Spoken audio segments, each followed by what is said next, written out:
Used to be when people talked about the end of the world, we locked them up, or laughed them off. Sometimes both. But we never took them seriously. Maybe we should have.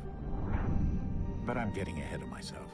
Better to start at the beginning, with the abduction of Desmond Miles, my son. This boy had no ambition, no direction, no plans for the future. What he did have was a heritage, one he chose to deny. It nearly cost him his life. He was captured and imprisoned. Those who took him believed he could help them find something. The apple. One of several artifacts we call pieces of Eden. Bits of ancient technology scattered across the globe. Some hidden, some found, all of them dangerous. Most are held by a single group, the same group that now had Desmond. You know them as Abstergo Industries. We know them as the Templars, as the enemy. We've been fighting them for thousands of years, even longer if you believe the stories of their origins. I do. After all, I've seen the truth. That's the beauty and the horror of the Animus. A device that allows us to enter and experience the lives of our ancestors. It holds the power to change everything, to show us history the way it really happened. Up until its creation, to the victor went the spoils, went the truth. We're trying to fix that, to free minds and bodies both. But there's only so much that we can do, and the Templars have the upper hand these days. But something larger than the Assassins and Templars is approaching, bigger than all of us. And if we can't find a way to stop it, these next few weeks will probably be our last. Everyone's last. In the end, it all comes down to him. To Desmond. Through the Animus, he discovered his heritage, explored the lives of his ancestors, and uncovered their secrets. When that was done, he trained. He used another ancestor to provide decades of experience in the span of a few days. It worked. We think. We hope. Soon we'll know.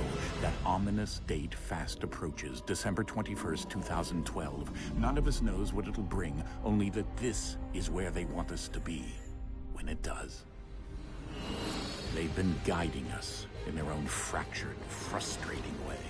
These voices from the first civilization, the ones who came before, a precursor race of immense power and uncertain motives.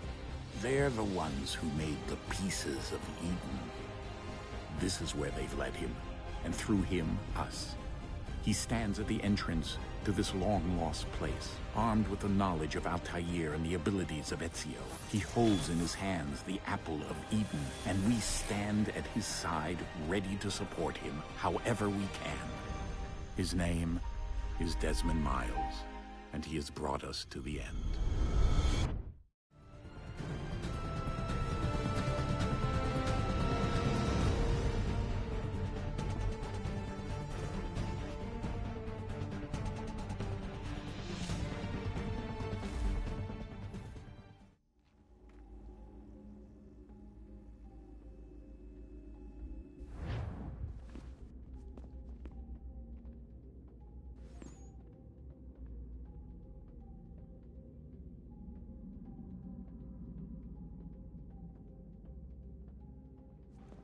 Hello and welcome to another stream of Assassin's Creed 3 to continue my annual playthrough doing a Disarm focus playthrough.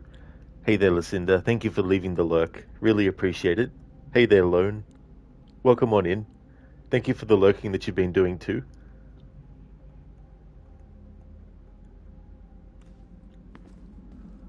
So at the end of the last stream, we did all the Haytham stuff, and I also went around as Desmond and spoke to Rebecca, Sean, and William Miles as well. There's some cutscenes with Juno that you can trigger, but I'm actually going to wait until I've got all the power sources, because the game won't let you go beyond putting in the power sources, obviously. So if you don't put them in as you get them, the game will be like, right, you haven't put any in yet, so get to it. So I'm going to wait until I've gotten all the power sources in the present day story before doing the Juno stuff. That way I can do all of them one after the other in one portion. Just want to double check because I don't know if it saved the fact that I'd already spoken. If there's no prompt to speak to these characters, then it means it's saved it. Yeah, cool.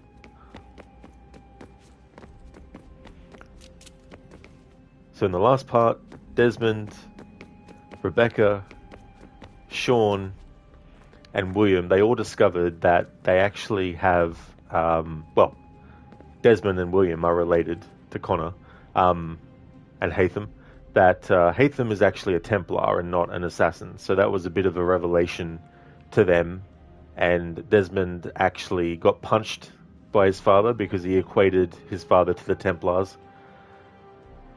Hitting Desmond was definitely not the right thing to do. I can understand why he'd be frustrated being essentially put on the same level as the Templars, given what, sacrifices he and his wife have probably made and all that kind of stuff. But still, yeah, punching out Desmond was probably not the smartest idea. It's probably not the best way to handle it. And so now we're going to go back into the Animus and we'll be able to start playing as Connor.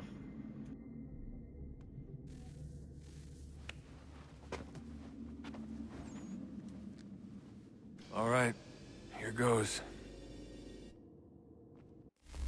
Undan nizero het stanyu. Awira awa unte yard on jadagu. Tone warda nagarade. Desajera nero niha. Nekti yate huwayata nekera. Azekante jajera oni. Nekti ya otena degari wastakwe. Agungwe da sun a wahuan nordunque ziniot nesagodea ogun'a. Zewajera sriat dizax ne Haytham. Raganero quaque unte zinito guenyo. Nek zi ohando yo hawitu yat de haganeraque. Zinuero jokwa templar aguego tadinero darhox. Ne onha at getsanis. Zigat get sun arian a higusa gandanu agat gato zine sagar scanex.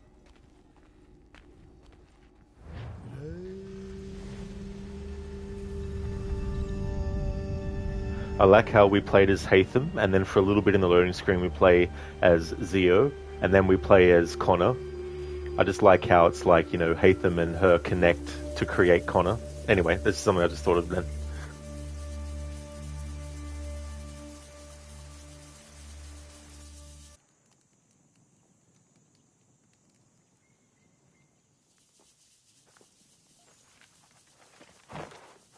Zit one day star. Onisa Jerdha. Ya otena guanek guanek. Radunagedu, the what Richarduniana, Runajugedu another Ratu than Yagodunis.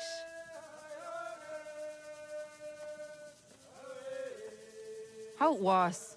Nexi dosa easy nakahanda di yahaze.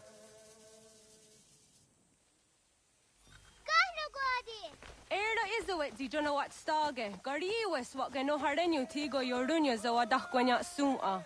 Gonna squawk sort on a Johnny.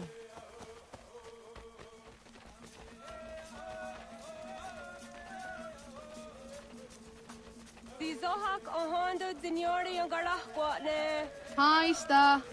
Hi, Star. Hi, Star. Zaga de Deriwasta.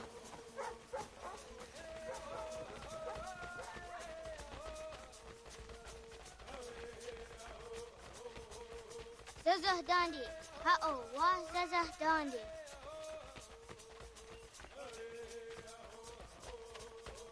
So what the dot nigura the wax oguma, and dosa ya dies on the yake. Toganuam zede wakede. Gundi Gawana Oguaho Yaga Gundi Nagere Ga'a Tony Guna Sinio Ne Okwari. Danane radiatine kera, renungue, runsa nage, de what tiras gawas. Wagari warge di ot stara, ganatanyadu, radinagere. Danadi de Ted. Onataya Yedawawe.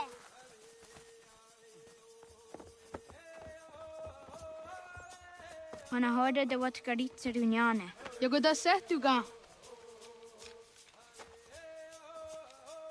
Haha, Zora Gohadu.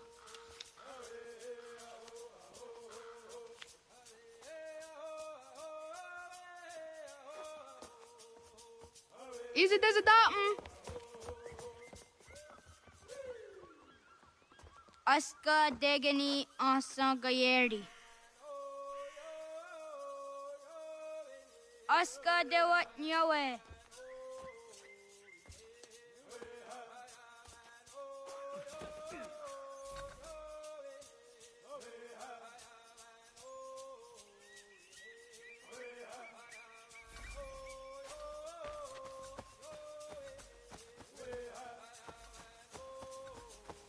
Oh, no, I want ne gone.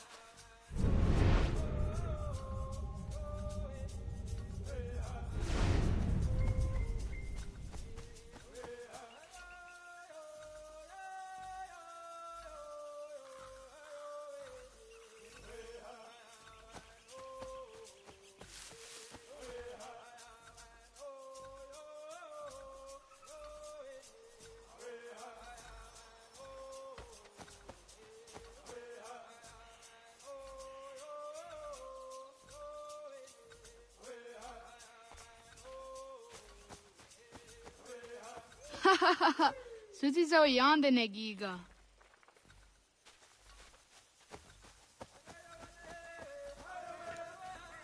Also, maybe finding a hiding spot that actually has things that you can hide underneath would be good too, not just hide in front of.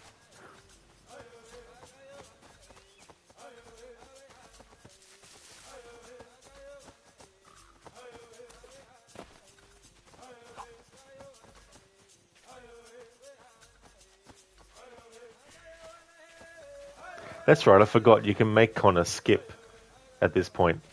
What you do is you just keep on pressing the right trigger as you move.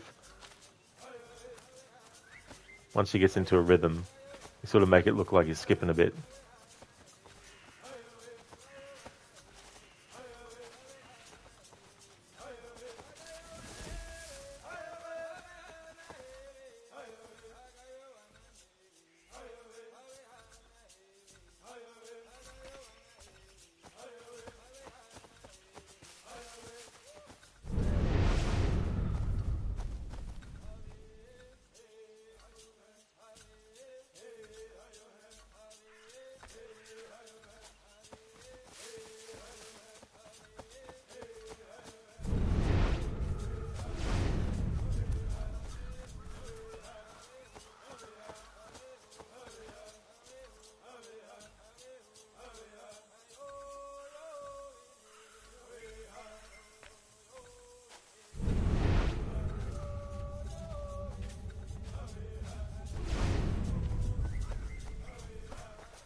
Waguyat that sorry. Oni adi sa der yande rakwe. Kado gariaks.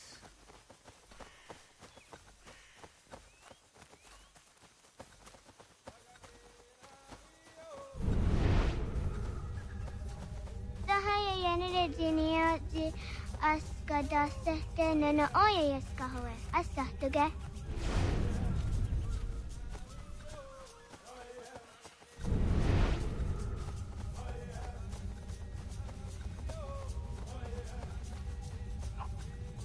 Ay dawa zaka ni akta su anana adawat kirit sirunyasi.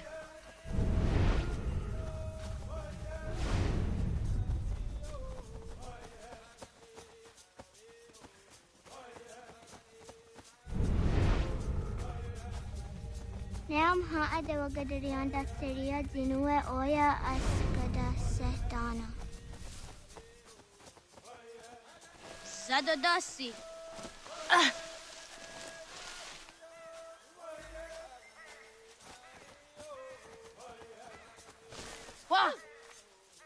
Yahtakweni on the Gehtakwe. Ay dawa zaka ni akta su anana adawat kirit sirunyasi.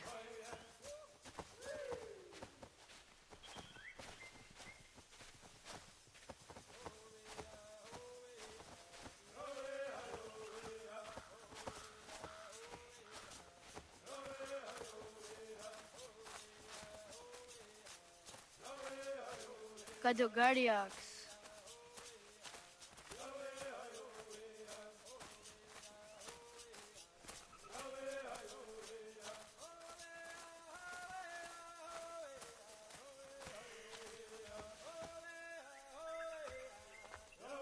Tidawat kari tiruni.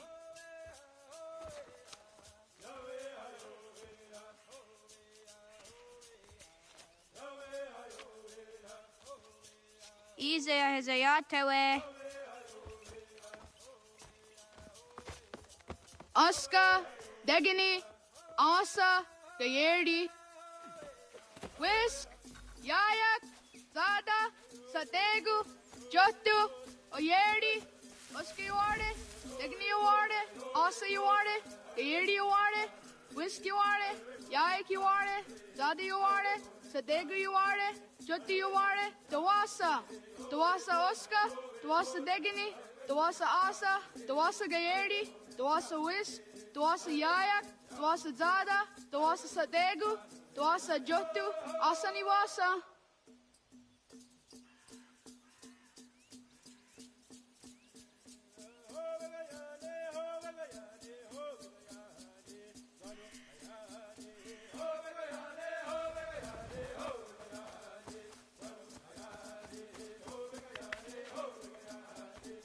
Iju Jaratu gone Wagawe.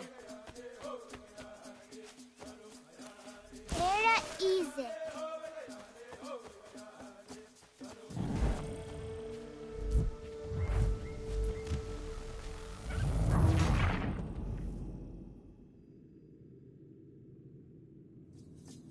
Whisk, Yayak, Zada, Sadegu, Jotu, Oyerdi, Oski Yuarde, Degni Yuarde, Asa Yuarde, Gayerdi Yuarde, Whisk Yuarde, Yayak Yuarde,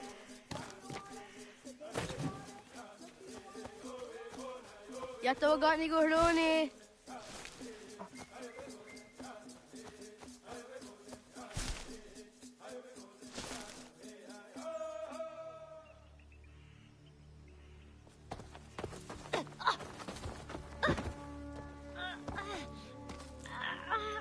What have we here?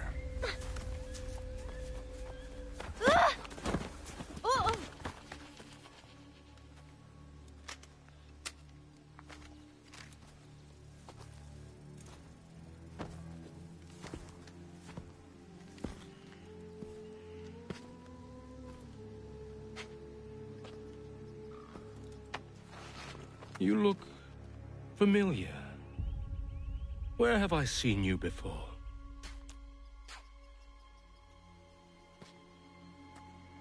That wasn't very nice. Let me go! Listen to that. He knows English. Small for a savage. You're spirited too. We have questions for your elders. Only tell us where your village is, boy, and you can go. Best do as he asks, child. I could snap your neck, you know. A little more pressure, and pop. The sad little flame of your life extinguished. You are a nothing, a speck of dust. You and all your ilk, living in the dirt like animals, oblivious to the true ways of the world. The wiser among you recognize the shape of the future. They throw themselves at our feet and beg mercy. But not you, it seems. No. You cling desperately to your ways, too ignorant to know your folly. But I am not unkind.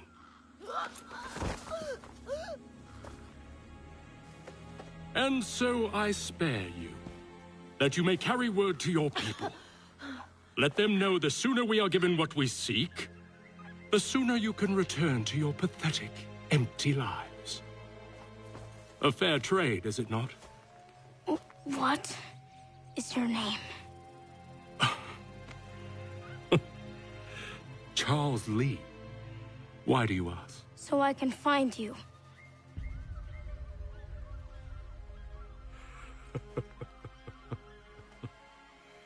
I look forward to it.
Istaa.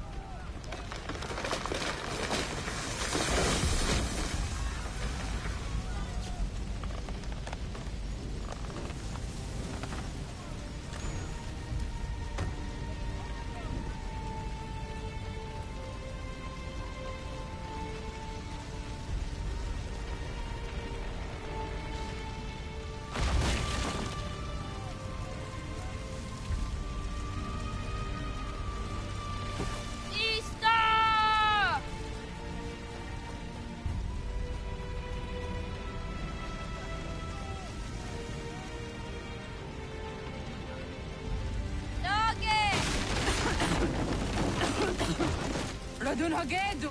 Jagayena was. Gaiges. Atu yanaratne.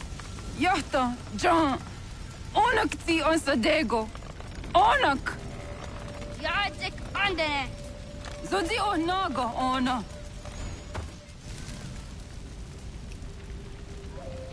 Ze sotstek. Radun hagedu. Onak ti on zatni gunra zatni duhage. Dodek. Aserek. Toga zun haak. Asesege. Nekti zaderi ondarak. Dinawe. Adini kwe gunhage. Ya, zadoresa, da kwatka. Da girihu, akenyaga de. Unarunkwa.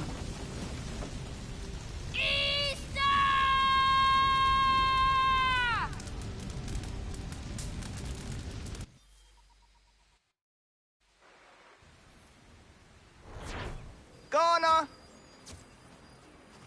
Oh, naga isa. Yatta waga ni gonroni. Segunda gena quase wahi.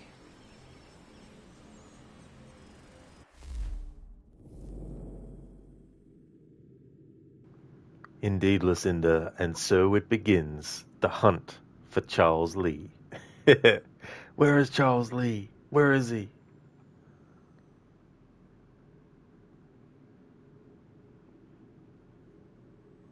When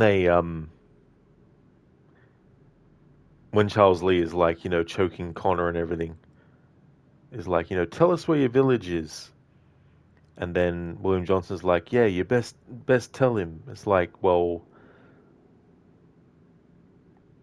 when someone's being choked, I think it's pretty hard for them to even respond. So, if you wanted to actually get information out of him, then choking the person as you're trying to get information out of them won't necessarily get it, as well.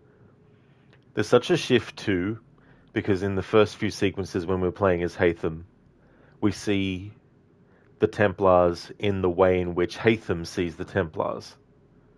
And of course, in the eyes of Haytham, himself and other Templars are on the right side of things. And so they see themselves in like a very positive light and all that kind of stuff. And then when we actually switch perspective and start playing as Connor, we're actually seeing the Templars as they really are, not how they see themselves. And I've really always liked that perspective shift that happens. And so there's a lot of differences with the way that the characters look. They look a bit more villainous, They don't seem as kind of like, not lighthearted, but there's a certain way that they're portrayed at the start where they're sort of like shown to be altruistic and, very sort of like assassin-like, which is part of the whole deception that they try to do to the player to make you think you're playing as an assassin when you actually aren't and all that kind of stuff.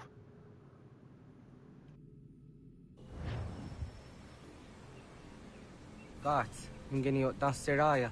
Oyaner mangeni wanundo se deni roro ke tinohoda de dom ne ayogara we ori wage. Andi jadasa wane deni sto zeraroro ke. Amando eneka ne toda di jatka tuni we ne deni zi nakwa tsari.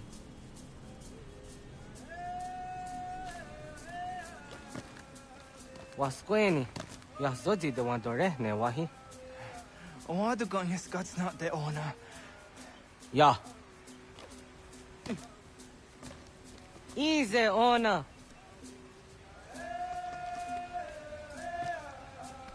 Yo tena de drown de ne ayena. Ha, zezak tinuwe yo zikunde.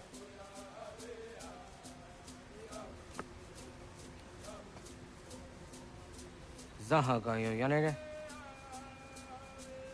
Yum zaskat. Nekti doni gari was tona yo tuhage. Nona ska guidene ne, the wasa gayeri ni hadi runungwe kaa ta hunana dakwage. So knona askana nage ne, ta de watna neda. Iga gar hagunsu hundoratu, kaa hunzage hunda ditaru. Garu ne zosera aska de wanyawa na hadihage. Yahte skari was ta yunki yakwa daze te. Segun ino tumne. Ha, nekti zaha akta da honenu haje. Te dum zohum jokna e de waire. Toga yaho tena tai de waire, toga yah tai de waderio. To arena zawatne. Tokni kuhak. Wagerek tagari hunyani o nirt zia gerata. Tigawanio. To agwex yotti nakuni. Zaha gasto zeriohage ziniotne oya. Nekti yatamdo era ye dene dene gahondage. Yata diodun zohun unka e goderianderage wahi. Hau yungeni dogas ki doga andeni gweni toya yedenewe. Ne dosa ya yedini rada ne unzage. So it's a Flora's Lava challenge, is it, Connor? Gera.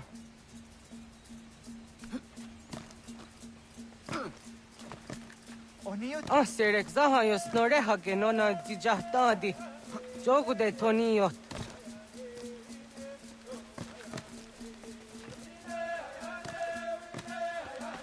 Kwahnek dakse.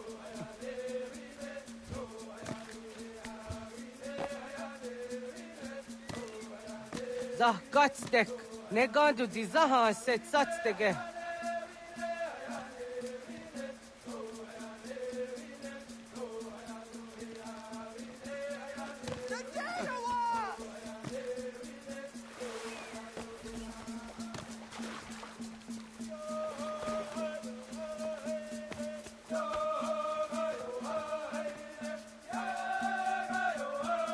Miawa.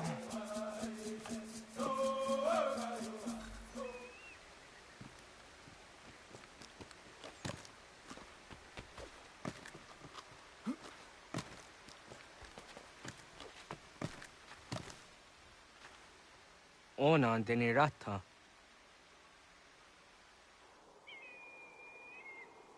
Zodzi one dore. Onio ti isere zaha set satstege doga ya chasadatrege. Nekti ohnayawa ne doga atjada ne danogihie. Doga oya wat ti nakunyanyo akta zatkan zera.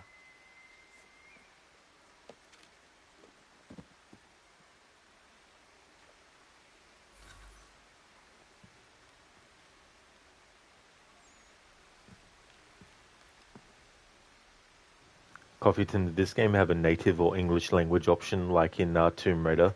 Oh no, just basically your standard changes in like spoken language and stuff. Hey Amita, welcome back, dude. Did the game crash? No, I actually took a break. I did all the Haytham stuff together and then I did some present day stuff and I took about a half an hour break before starting the Connor stuff.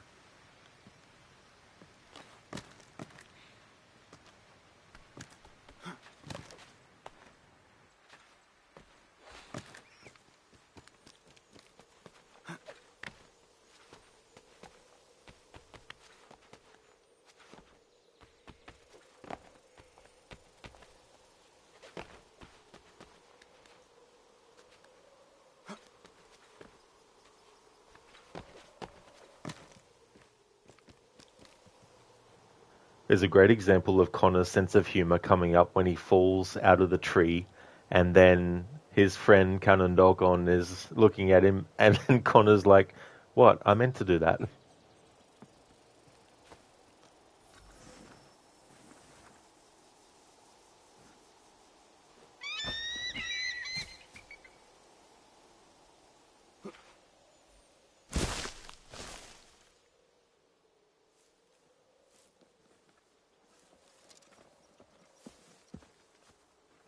Nahoda, wa got ni guruni. Yatta wak gwenyo agwego yang geni haraunge. Ga gader harde zinora agwego seroroge. Gadu ga isere ya de gaeri zinigo yung geniya. What? What? I did that on purpose. Yeah, Mita. Okay, I hope you enjoyed your break. I did, dude. Yeah, it was good. Yeah, I had something to eat, and I also checked out a bit of Crooked's stream of Brotherhood that he's doing. We rated out to him. Hey, Lucas, imagine being up like that in person. Oh, yeah. I would have broken my legs. I definitely wouldn't want to try that.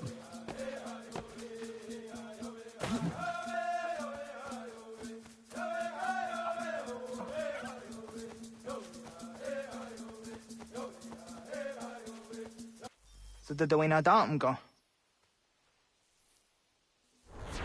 Och vad du går inte just dagen di ona. Ja, segu de dom zom mai deni wararoro ge danu ganehum. Agwa ya no wanda de gadura tsra wi ha. Danu dosa zero zuzi wa garezo. Anguri hunya, kana dakta ezot kodina gerenyo, toan di jadora de. Dom zom yo snore am dayo kwate. Yot kwenies ya kan heya de. Kaya danoru ne giga de ham tanega. Onek tia de waderi wa kwenias tage ne sa oyera.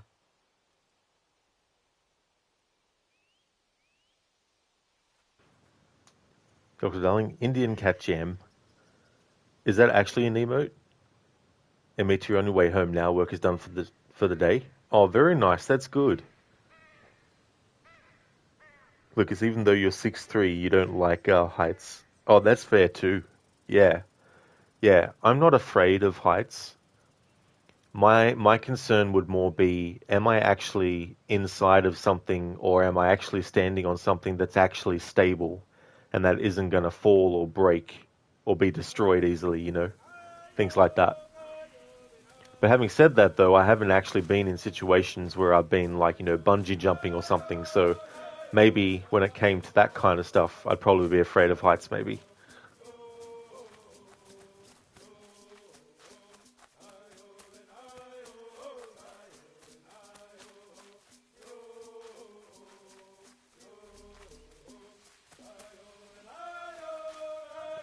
So obviously we can't disarm animals and then use their weapon against them because the animals don't have weapons.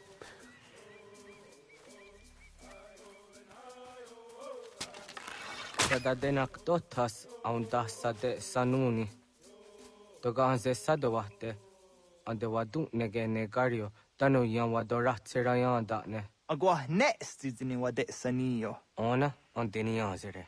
Yo snore se wahragwe tarungo. Skena sun'a tanut kayeri.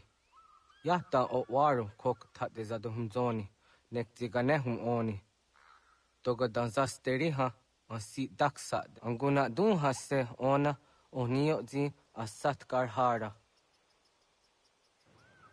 Admit to use their claws against them. Yeah, rip their claws off. Disarm them by ripping their claws off and then attacking them with them. Lucas, yet if you're on a plane, it doesn't bother you. Oh, that's fair too as well, you know. I mean, it might be the difference too between when you're inside like a vehicle, like a car or a truck, versus being on a motorcycle where you don't have something that you're actually sitting inside of to give you some kind of protection, you know.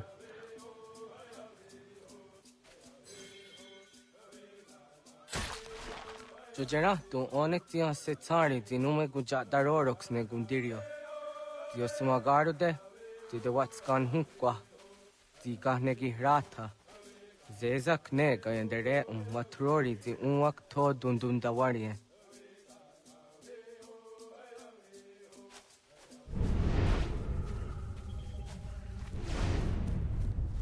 Kanaktio ne ga ayunt karhara.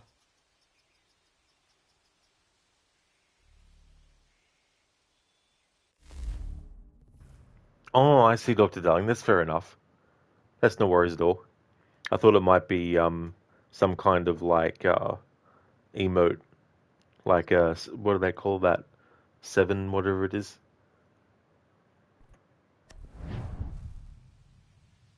Because I don't have the other thing. I've got BTTV enabled, but I don't have the other one, whatever it's called.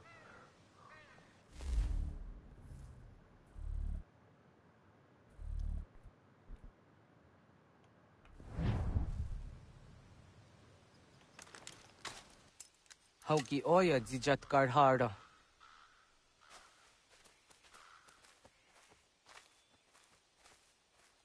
Kanto zat karhara.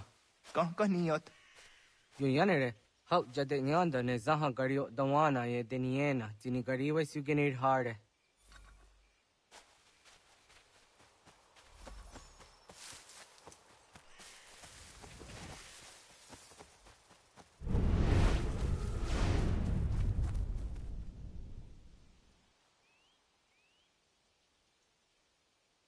To idawes. Za de sanios ni za ana.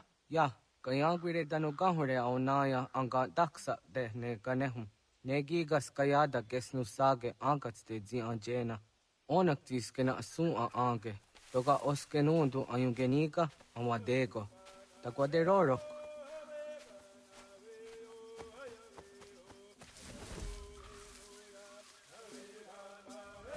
Tawaga da hujose aun dageni gora di hatto.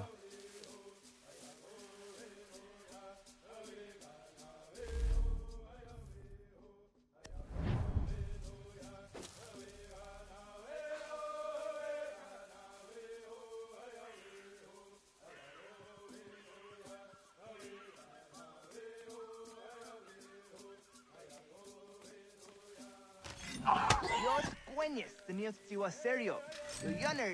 Ona deni rorage zino hoda de odom zohum.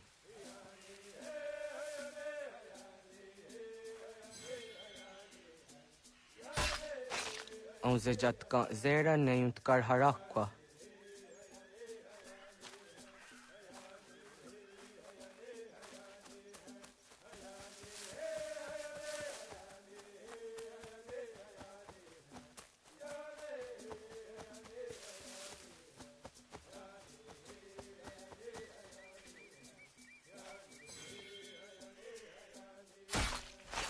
Yama.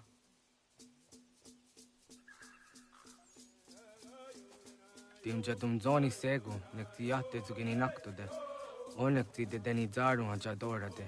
Toga idenere yatta idenokta. Yatte wagderian dare. Kunye takwa, tazadade tak ni nize.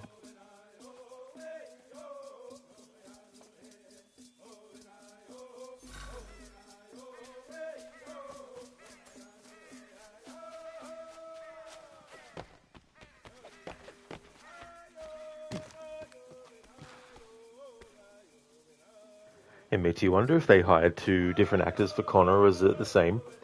Yeah, Noah Watts plays Connor. I would assume that he also did as well. Oh, hang on.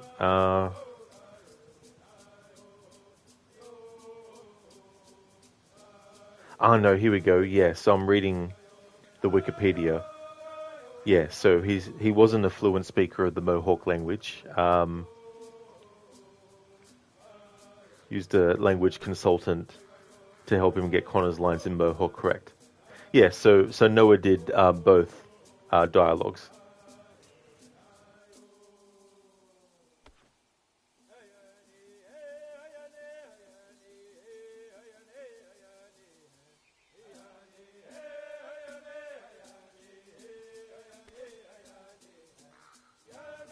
Connor just relaxing in the tree.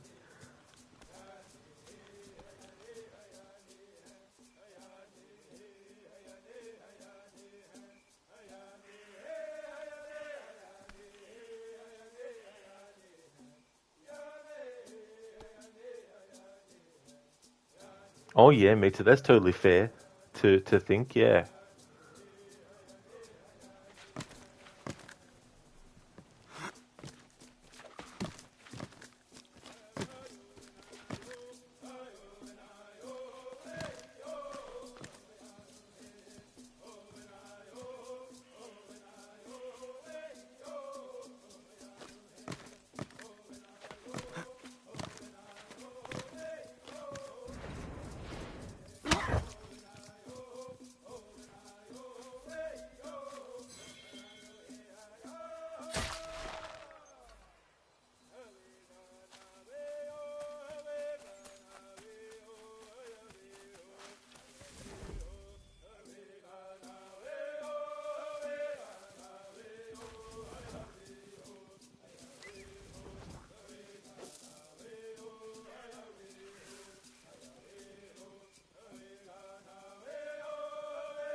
Aunza gahke de ona.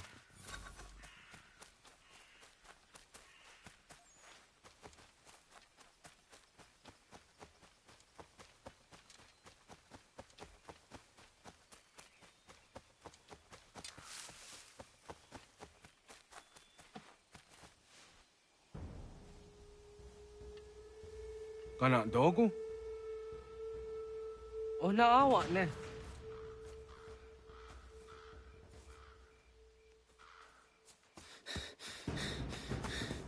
Otku.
Agua gets honey, ge.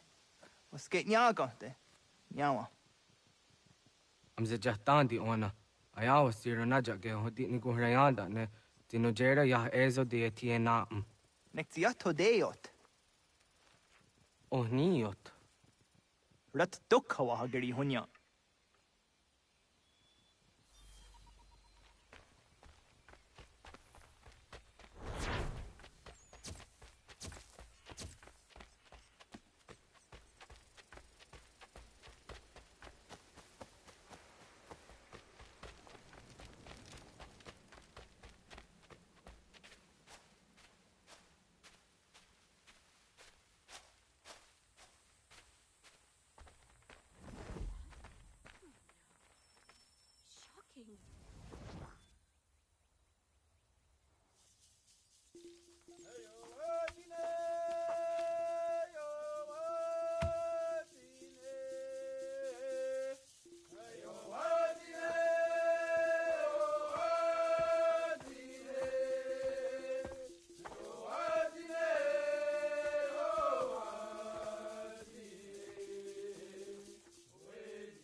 Agaderian dare disardi hoye was onojera dia garha gunchedeweta. Onojera dia deatia jataranire ne oya ganyoke haga ziwaderio.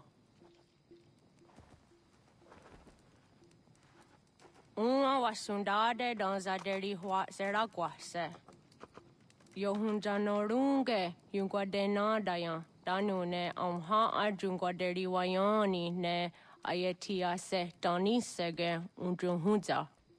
Arahaja zidogane gando ayatiri hune ukiswas saha odisas tasirayanda ne.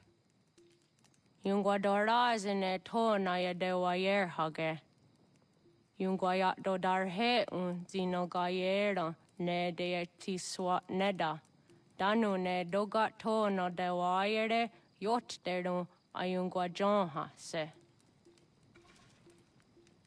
Onujera zitoni yori hawana ne aidawada den hodu.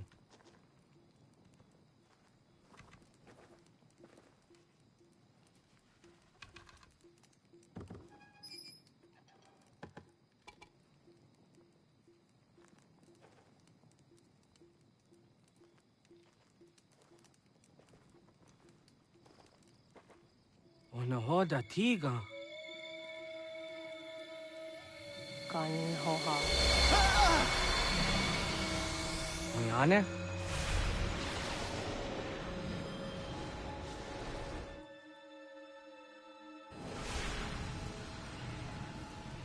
Greetings, Guardian. Are you a spirit? You may think of me as such. Where am I? You are where you were before. If you mean to ask what it is you now see, it is known as the Nexus. From here, probabilities are calculated so that the proper path may be chosen. What path? Yours.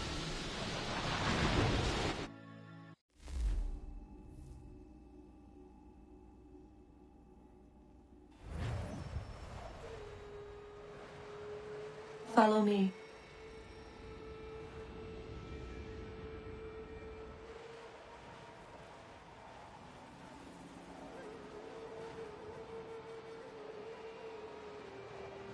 What have you done to me? Selected a form familiar to your culture. It is designed to ease navigation.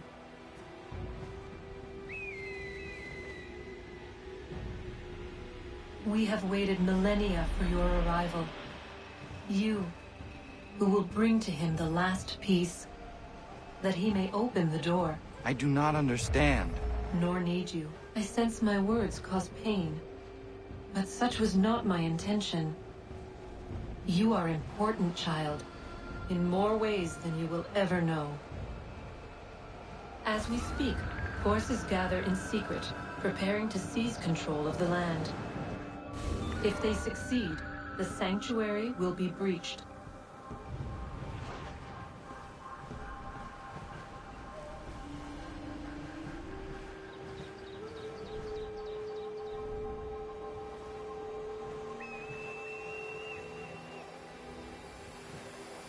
Yours is a special lineage. Past, present, future. Many are connected to you. Many who have changed the world, who will change the world. So too shall you. I have called you here that you might know your duty. You must protect Sanctuary from those who would undo our work. What sanctuary? What work?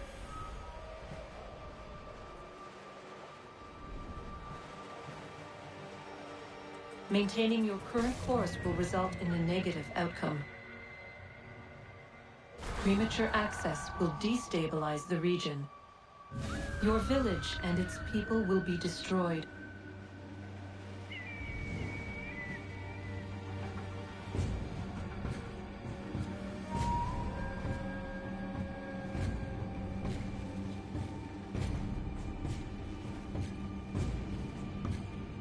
What am I to do? You will learn of a man who will provide additional training. Seek this symbol. No doubt you have many questions. Time will see them answered. For now, you must follow. Leading is for later.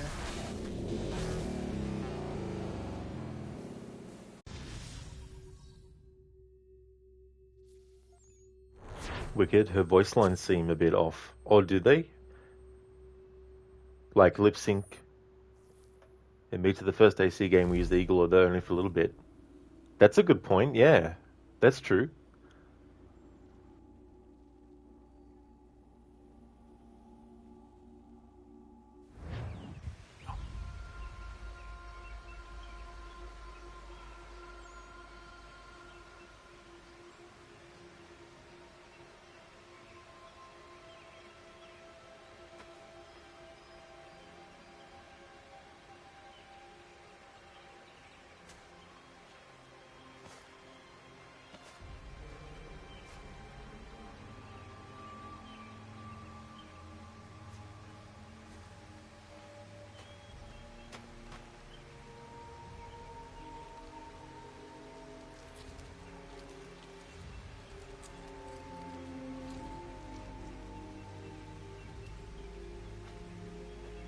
Radun hage dun gatnue ni satka tun tiga gari wayarunitstun. Adun hets wagena duni.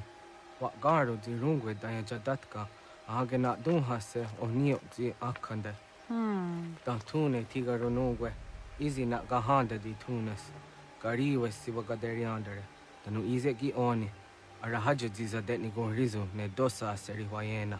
Yungar haratstone ayedewa dun hunjanuna. Nekti da sheri de nise. De ot danyu haje hunjage dano ya taundo ayungwa da se dunhage. Ya ka atakitskodige dano agader harda dene ay de wanda ne. Wat gunya do dari sigi owadu era osete. Ohnu jera di desaderi huadenyani. Aze gonya tak gweni daguri huadeni. Ya hasa giga. Ase tardi jina hoda ze sakstit kada kunegas. Tonu e dagatka tone gari huayerdonitsto. Ne egi garun gwera hawi o hiashnena zinio zizatnista hawa shagoshnena. Yama.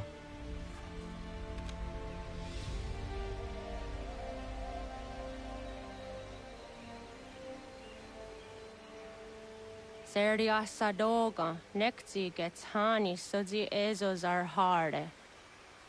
Was sezakane gari huayronitstu, satahatsori.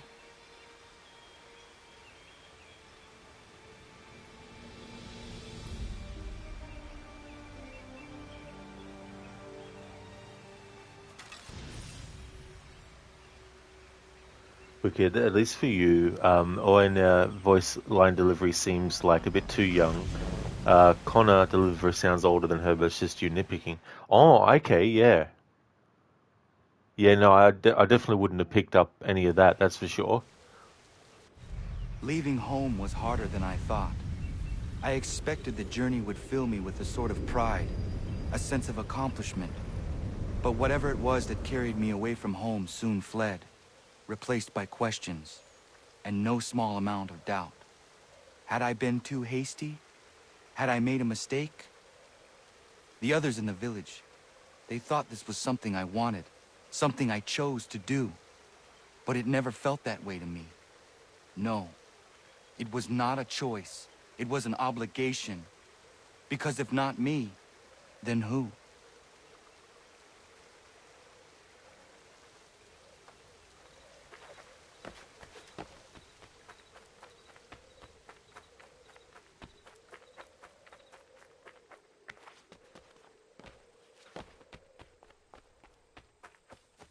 Hey there, Dumbledore. Good morning to you. How's things going?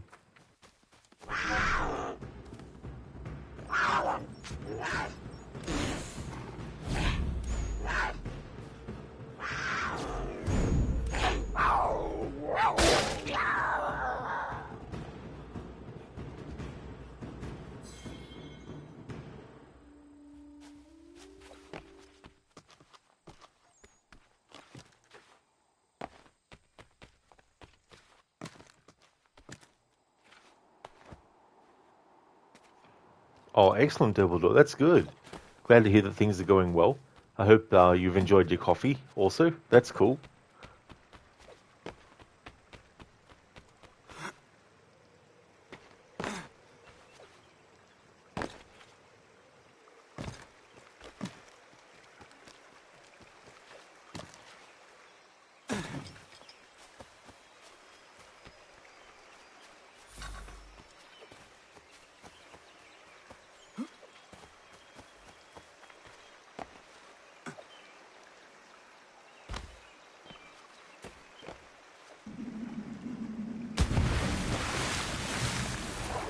Oh, definitely not Dumbledore, no. We're just in sequence 5 now out of 12. I'll also be doing the homestead missions too.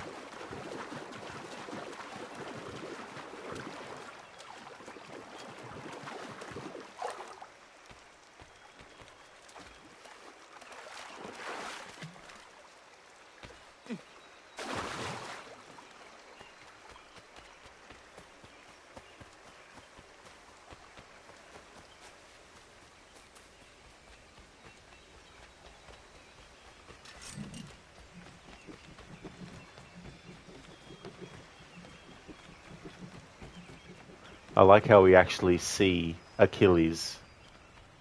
He's being chased on horseback. It's always cool in these games where we see characters that become prominent afterwards, but the character themselves might not recognize them, or their significance is not yet known to the character.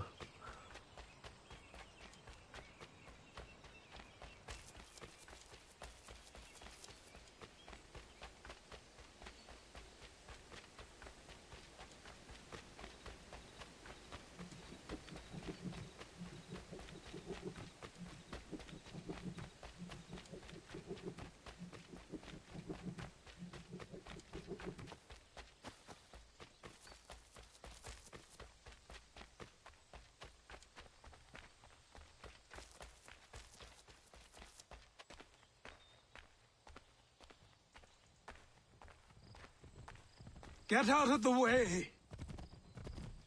After him!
Hello. Hello. You must be one of them native fellas from the, what's it called? Iroquois tribe. Aye. You from that? Course not, Terry. Iroquois ain't a tribe. Is so. Is not. The Iroquois is a confederation. Confederate what now? Confederation, ya Tony. It's a group, an alliance. Lots of different kinds of people, all united. Right. Like I said, a tribe. Listen, you toddy-headed twiddlepoop. There's a difference between a tribe and a confederation, and it's not my fault your skull's too thick to make sense of it. Who you calling a twiddlepoop, you crump-back scab? Hey now, this is between me and him. Yeah, mind your business. Another example of characters that you meet earlier at a point where you have no idea what significance Hey they'll now, actually have. This is between me and him. Yeah, mind your business. You mind your business. So there.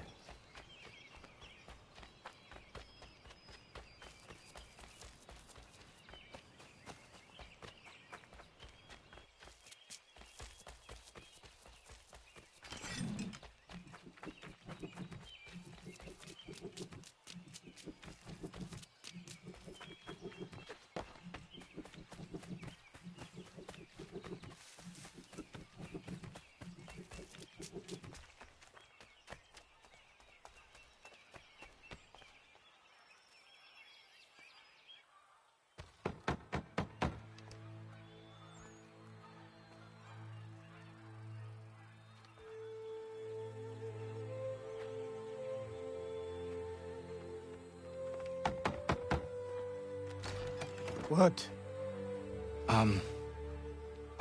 I was told you could train me. No.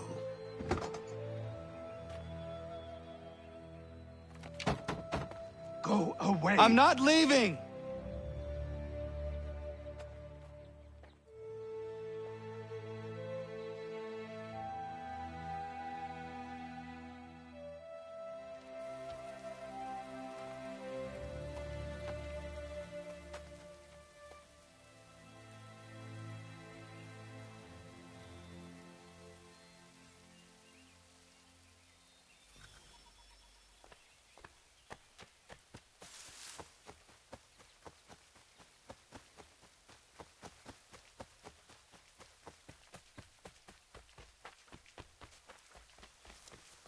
I need a place to camp.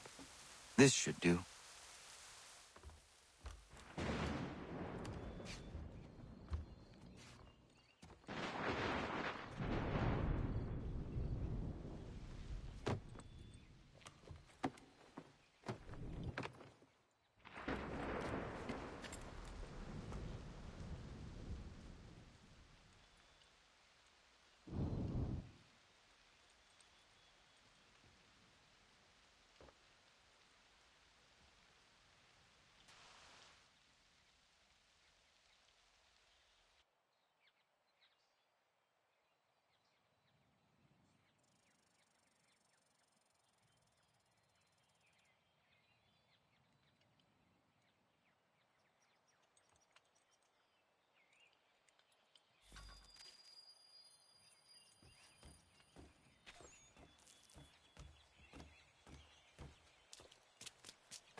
Coffee, weren't you saying AC Rogue should be about Achilles?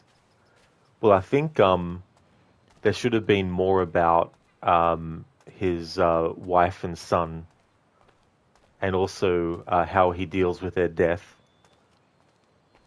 Because I feel like that's something that gets overlooked, which could have led to a lot of threads to connect to why he is like he is in AC3. But I feel like you could also have done Rogue instead as a Haytham game, where we play as Haytham for the whole game. Or have it be about a Templar who infiltrates the Assassins, and there's objectives for the Templars side, and then there's objectives for the Assassin side. And it's similar to Splinter Cell Double Agent, where doing certain objectives for one side causes the other to maybe start to trust you less, etc. They could have also done something like that. So yeah, there's a few different things they could have done as an alternative approach to a game called Assassin's Creed Rogue. But I think the primary thing that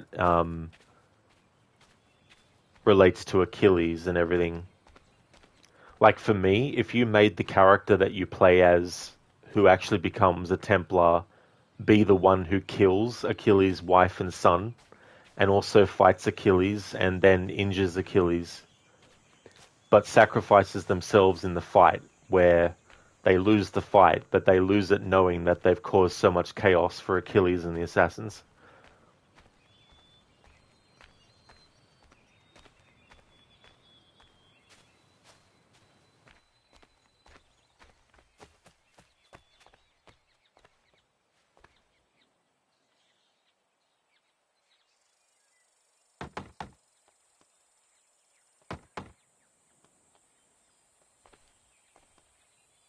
There must be another way in.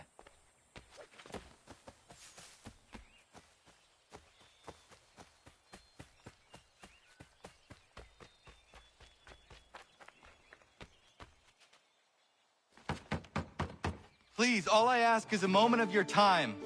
I apologize if I've been unclear or otherwise confused you with my words. It was never my intention to mislead, so let me try to clarify. Get the hell off my land.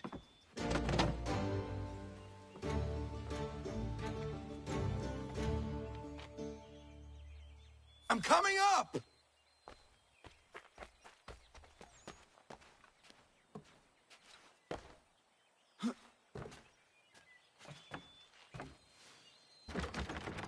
Just hear me out. What are you so afraid of? Afraid? You think I'm afraid of anything? Least of all a self-important little scab like you? Or you might dream of being a hero, of riding to rescues, of saving the world. But stay this course, and the only thing you're gonna be is dead. The world's moved on, boy. Best you do too.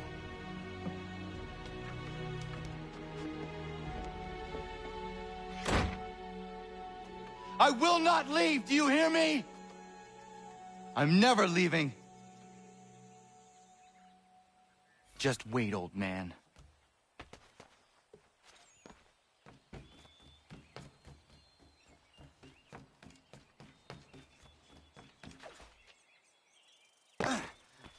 I will not be defeated so easily.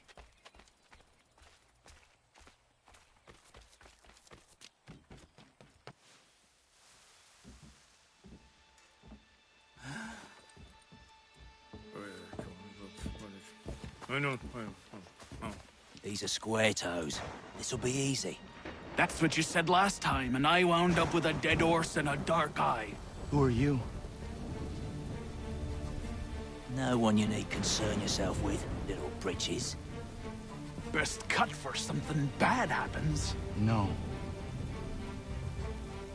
Can't say we didn't warn ya.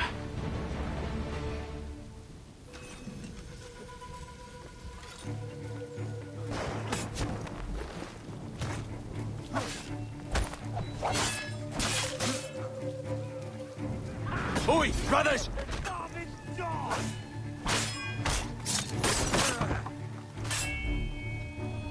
Yield, boy. Do you quick.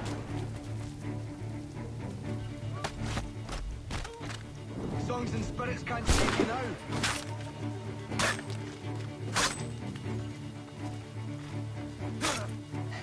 Should have run when you had the chance.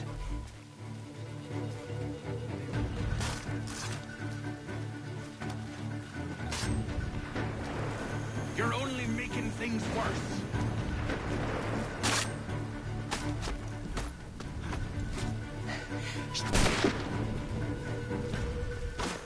Ha! Look at the savage dog!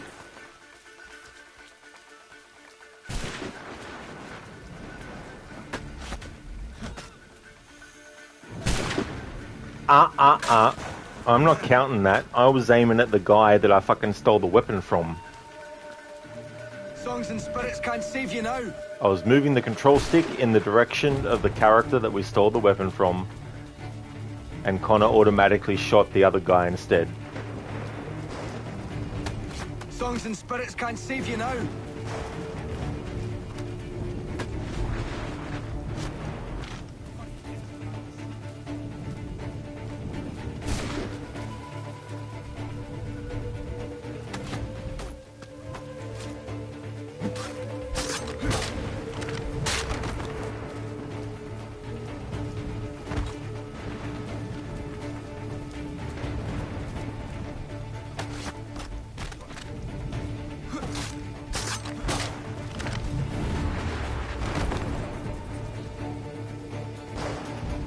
Why are you here? What do you want? Best ask the boss man.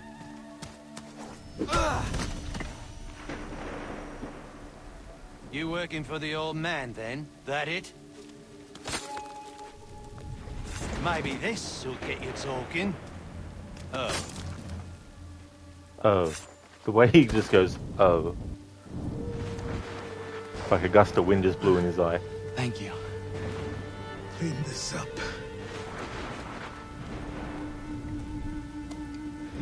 Then I suppose we should talk.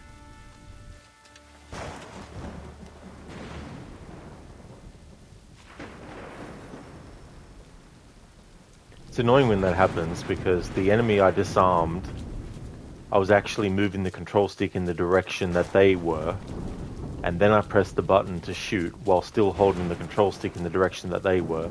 But instead, Connor shoots the guy who was to a different angle to the guy that I was actually aiming at. So I'm not going to count that one.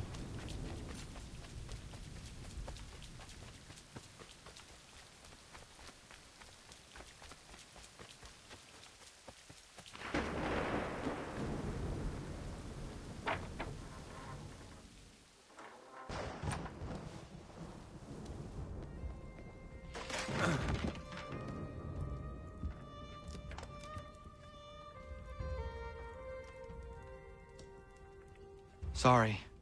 Not your fault. This whole place is ready to come down. Goddamn miracle it hasn't already. Anyway, who are you? My name is Radohangado. Right. Well, I'm not even going to try and pronounce that. Now, tell me why you're here. I was told to seek this symbol. Do you even know what that symbol represents? Or what it is you're asking for? No. And yet, here you are. The spirit said that These spirits of yours have been harassing the assassins for centuries. Ever since Ezio uncorked the bottle. But you don't even know what an assassin is, do you? Well, best settled in then. I've got a story to tell, and it's gonna take a while to get it all out.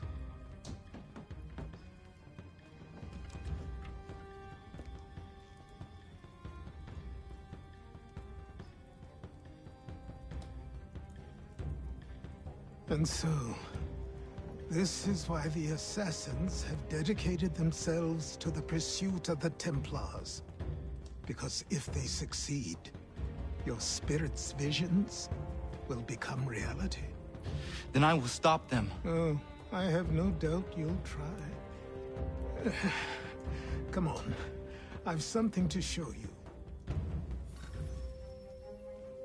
Careful. Wasn't a joke when I said this place was coming apart. Why don't you repair it? What's the point? Besides, I don't have materials for the job. So buy them.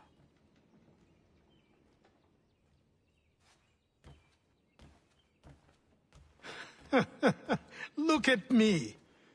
You think I can just march into some store, purse full of pounds, and go shopping? Yes. Why not? So naive.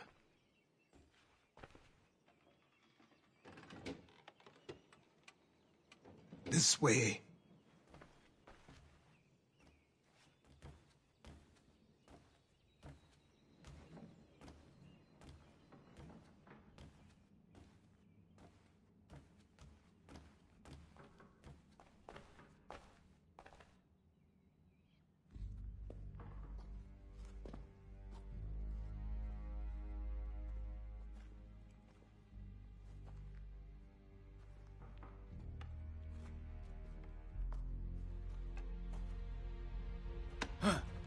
But don't think you can just come in here, throw those on, and call yourself an assassin. I did not.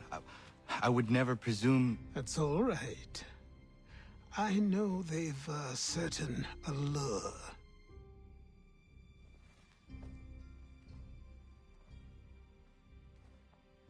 Very well. I'll train you. Then we'll know if you've the right to wear those robes. Thank you. Name's Achilles.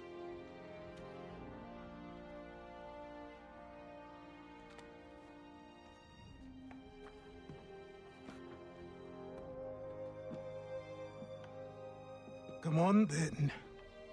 We've work to do.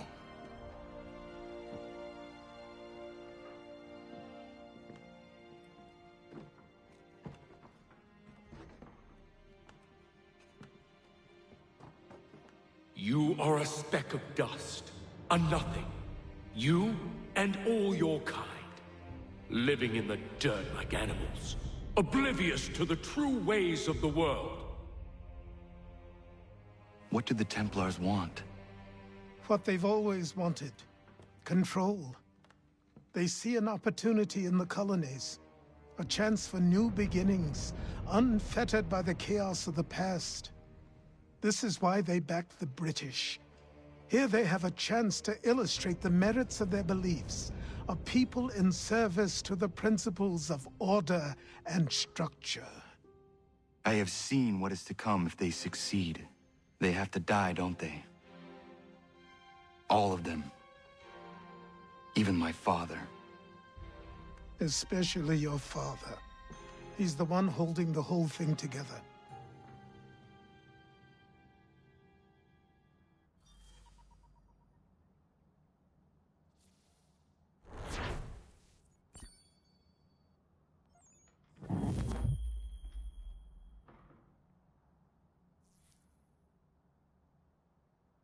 So I trained. In running, in climbing, in fighting, in falling. And for every lesson that concerned the body, there were two that concerned the mind. Language, philosophy, logic, the arts. Achilles taught most often of the assassins and Templars, their structures, origins, and purpose. Centuries of history condensed into a few short days. I told him of the men who had burned my village, of Charles Lee, and my promise to him. Achilles explained that Lee and his followers were Templars, and that they were led by none other than my own father. If I was to serve the order, these men would become my targets. So I worked harder, learned faster, but for all my progress, it was clear that I still had much to learn. My training had only just begun.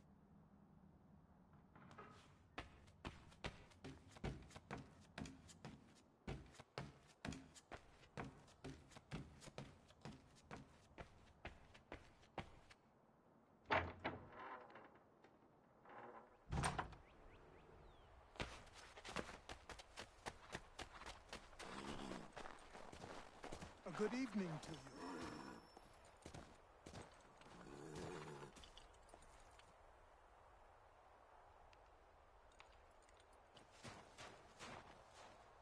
Good morning. To you as well. You taking a trip? I've decided to do something about the house, and you're going to help me. Get it?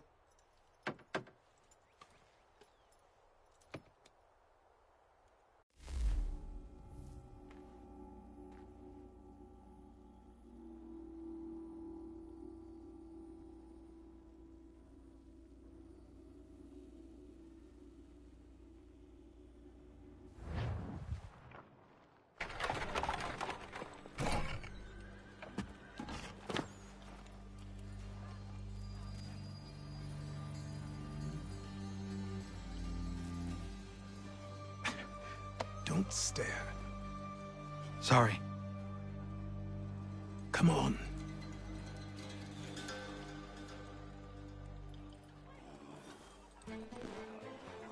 This place is incredible. The people, the sounds and smells.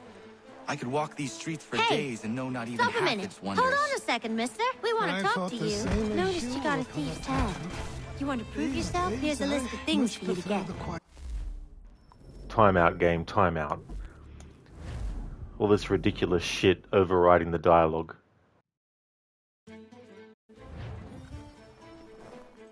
This place is incredible. The people, the sounds and smells. I could walk these streets for days and know not even half its wonders. I thought the same as you upon a time. These Hey, days, I Stop much a minute. prefer the Hold on quiet a of the second, mister. countryside. We want to talk to you. But Noticed there you is got so a much thief's life tag. here. You want to prove So many yourself? Here's a list of opportunities. things for you to get. Go on. Try For to a impress few, them. my boy. For a few.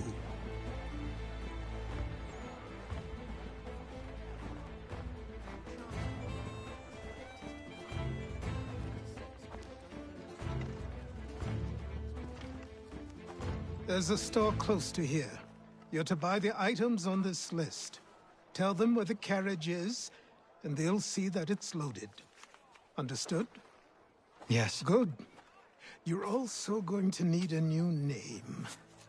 Your skin is fair enough that you might pass for one with Spanish or Italian blood. Better to be thought a Spaniard than a native. And both are better still than I. That is not true. What's true and what is aren't always the same. What would you call me then? Kana. Yes, that will be your name. All right then, off you go.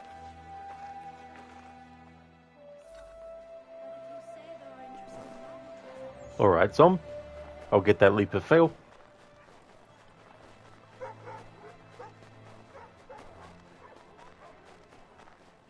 Just see how far the game lets me go away from the marker.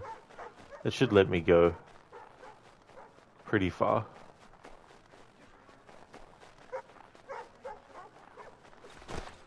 Yeah, Zom, that was weird. It sounded like something like that happened. Did some random female NPC get linesmen for male guards twice? I don't remember that happening before with that moment where Achilles and Connor are talking to each other, to be interrupted by those urchins like that.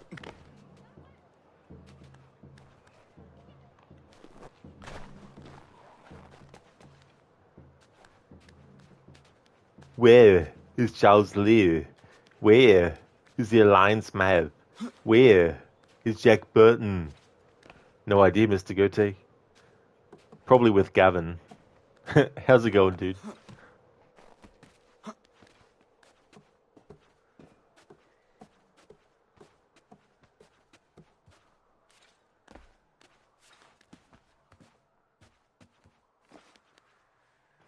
Mr. Goatee, Gavin, where is your lord? Alright. Leap of fail time.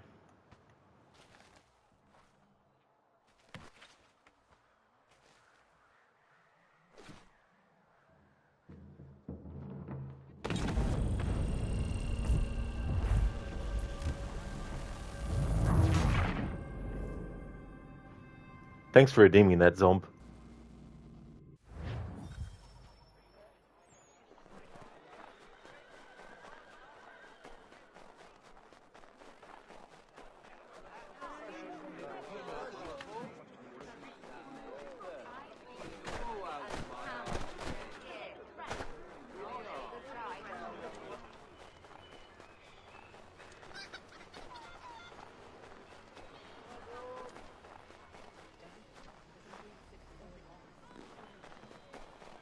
I grow tired of this. It seems each day a new tax is levied, a new rule enforced, all without our consent. The Revenue Act, the Indemnity Act, the Commissioners of Customs Act. Oh, Chancellor Townsend must have thought himself so clever when he papered these thefts and made them law, but the Constitution says we've a right to refuse, that there will be no taxation without representation. Tell me, who represented us in Parliament? Who spoke on our behalf? Signed in our stead? Give me a name. Only you can't. And you know why? You can't tell me who represented us because nobody did.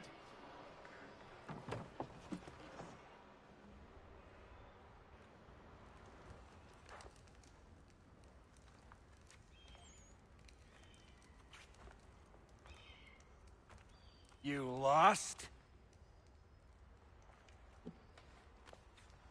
I need the items on this list. Will you be paying with coin or trade?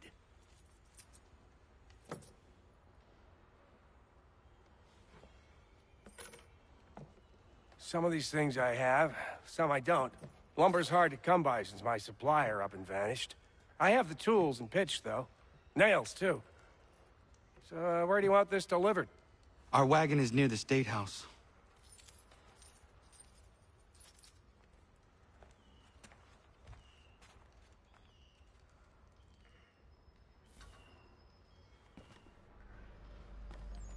Mr. Goatee, Gavin, where is your leap of fail? Zom, did that weird thing with the dialogue only happen with this remaster? As far as I remember, yeah. I don't remember it happening with the original version, but I've played this version a few times now too, and I don't remember it happening before this playthrough.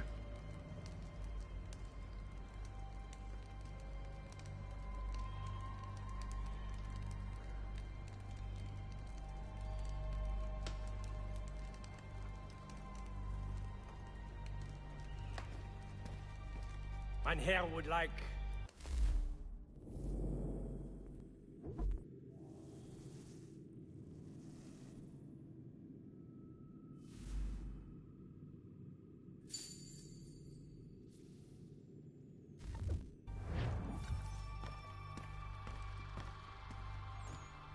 I should return to Achilles. Who stands in Parliament for Boston? For New York? For Virginia? No one. But Old Sarum is represented. And Newport, and Newtown, Seaford, and Saltash. The list goes on. Rotten boroughs, one and all. And yet, there are men who speak for them. These places... What has become of the rights of Englishmen? Are we not entitled to have a say in our governance? Who are they to silence our voices, to insist we be represented by strangers? Have you forgotten the Stamp Act and how we responded? We spoke up. We resisted, so they stood down. We were heard, and it was repealed. But now too many are silent, or worse, they excuse it. The taxes are not so high, they say. The money is put to good use, they say. Fie, I say. Fie, we should all say. Though the taxes may be small, they were enacted and enforced without our consent. As to their use, they pay governors and judges. And if it's Britain pays them, it's Britain to whom they are beholden, not us. Do none see the danger here? And then it happens twice in a row. Weird. It absolutely is. So annoying, though, too.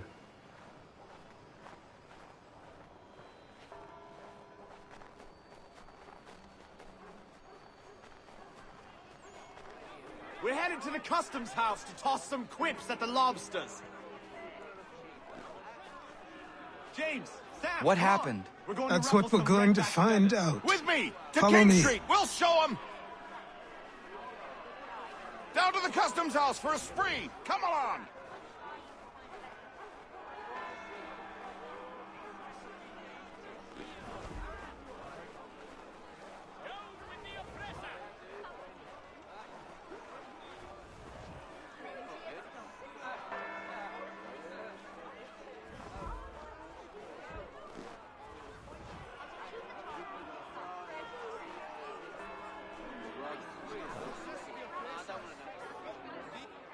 I say again, disperse!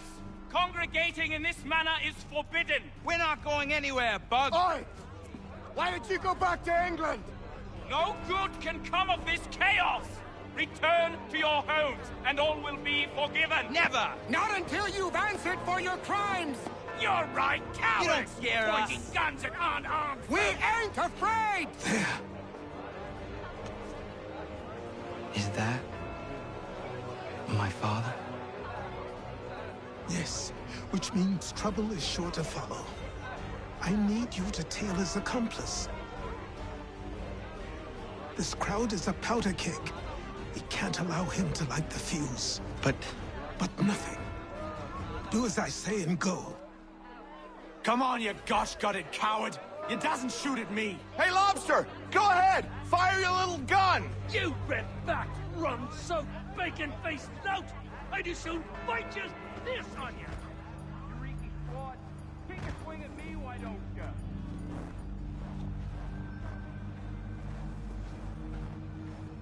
Boy, you there!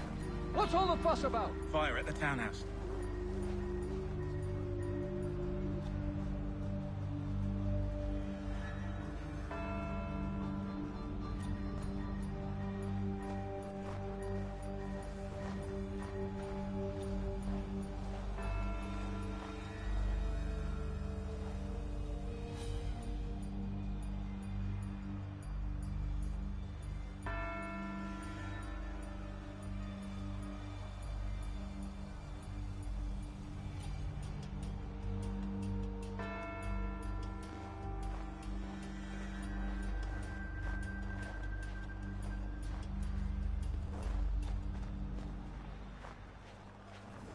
They shall have reckoning, not me well.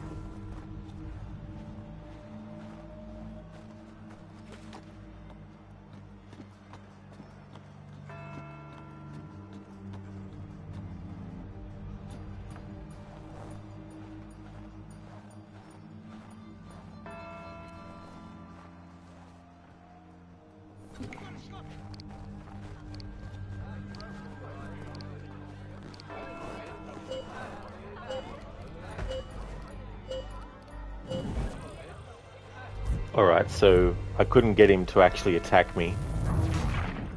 So for this part I'm going to have to kill him without disarming him and then killing him.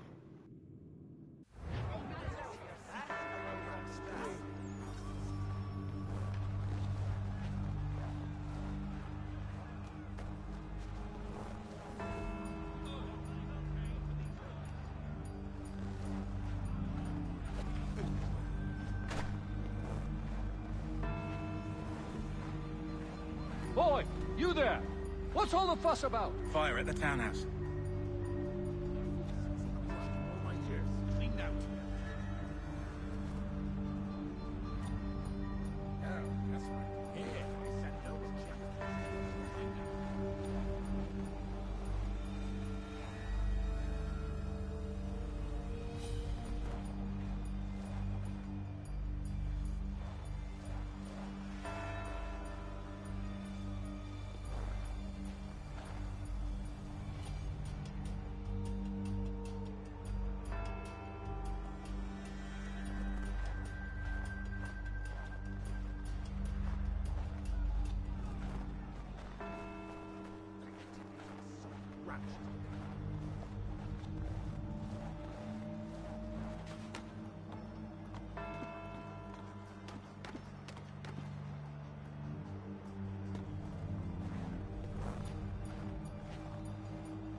Hey there, Scar.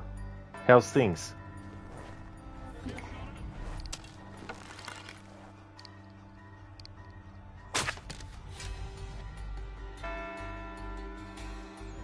Your plot is ended. Not quite.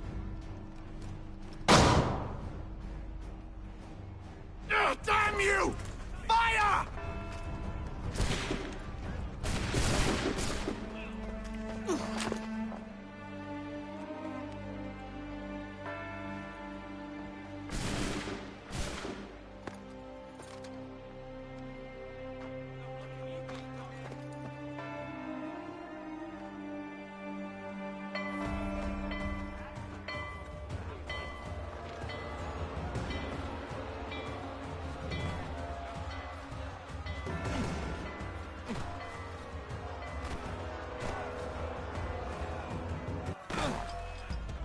I need to find Achilles.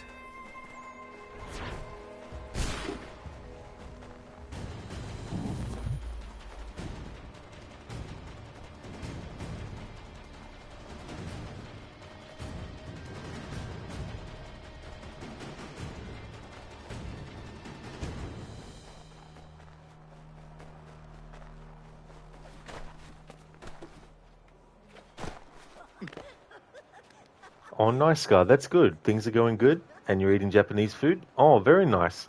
So what are you eating?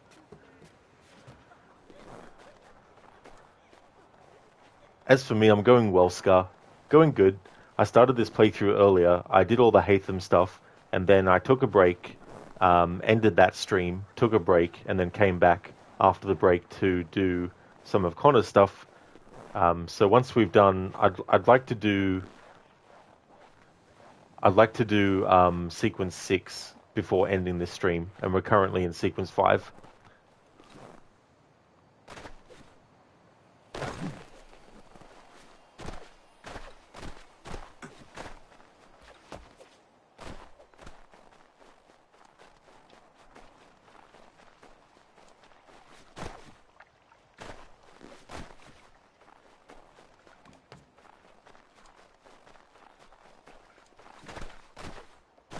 Over here.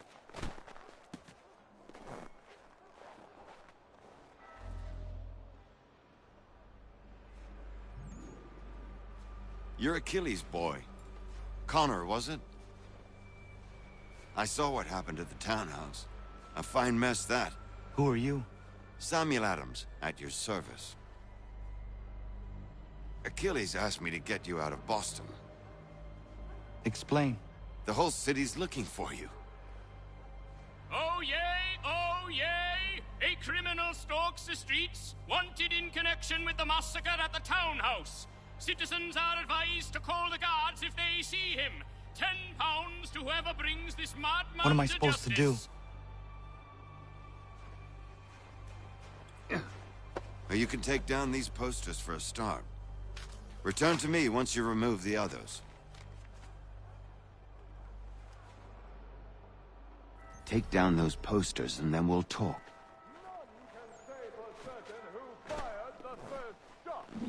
But we now suspect a man of native origin. Many speculate as to why he acted. A show of solidarity with the protesters? Vengeance for an attack on his people? Or was it merely an act of madness? I fear we shall have no answers until he is in custody. So long as he still walks the streets, all of us are in danger.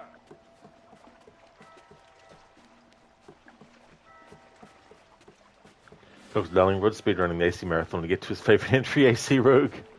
I'll be speedrunning that too so fast that you won't even see any of it.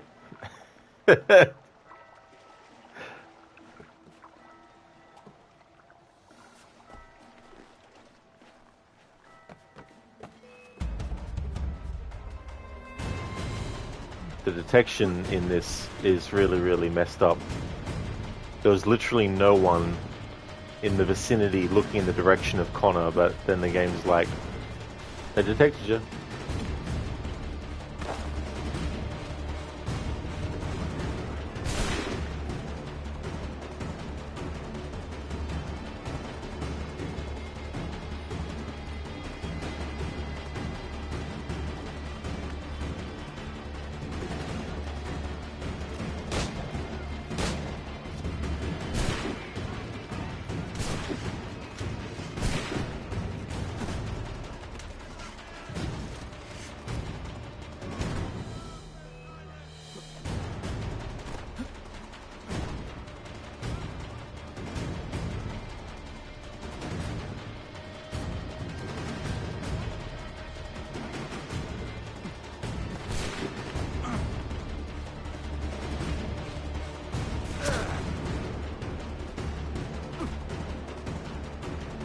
Scar, so you had dumplings with pork and teriyaki sauce. That sounds really, really good. I haven't really eaten a lot of Japanese food.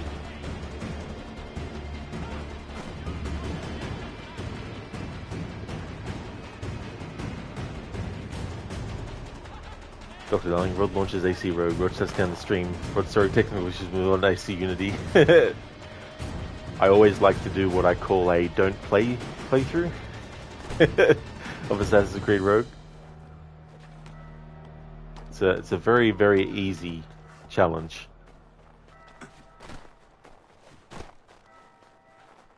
Hey there, Sona. Good morning to you as well. Welcome on in. How's it going today?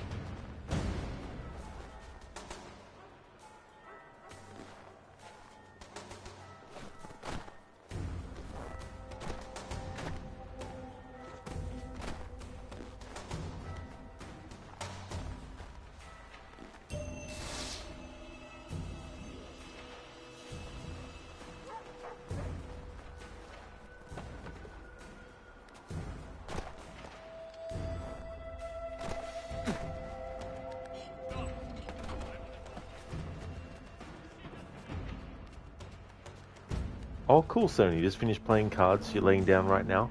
Oh, cool.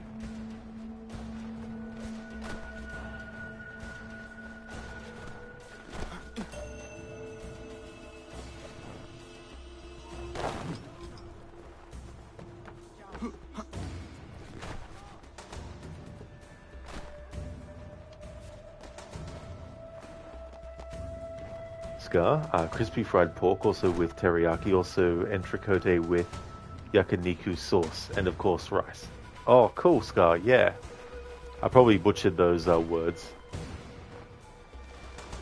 But yeah, the only Japanese food I've ever had is sushi, and I've not really had too much either as well. Probably only on a couple occasions in the 41 years I've been alive so far.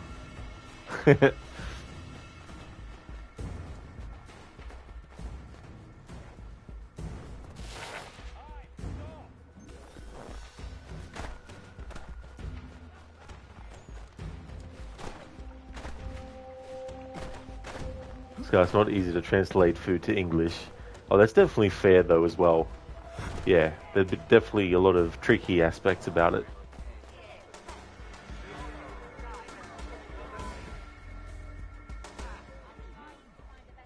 Ah, Connor. There you are. I'd like you to meet Cyrus.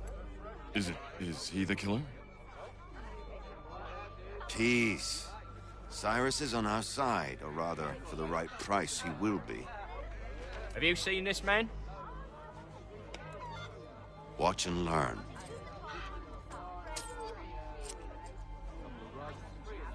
Oh yay, oh yay! Word has reached us that the man responsible for today's shooting may have been in disguise.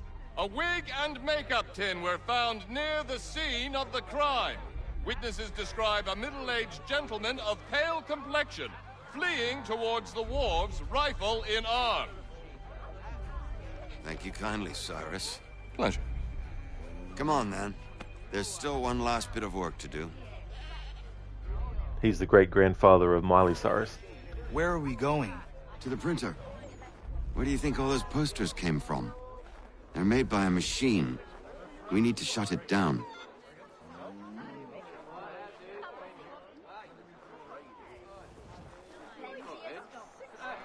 Hey, Lynch Mob. How's things?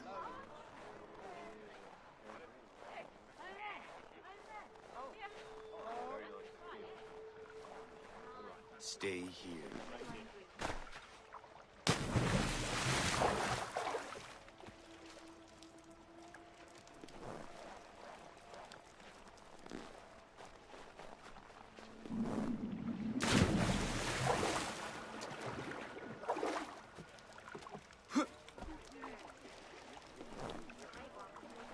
This way.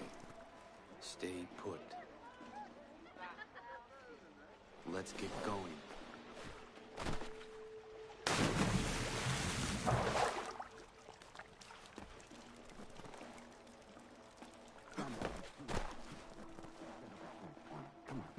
This way. I can go by rooftop and meet you there. No. Better you learn about the tunnels now. Tunnels? The Masons have a whole network of them under the city.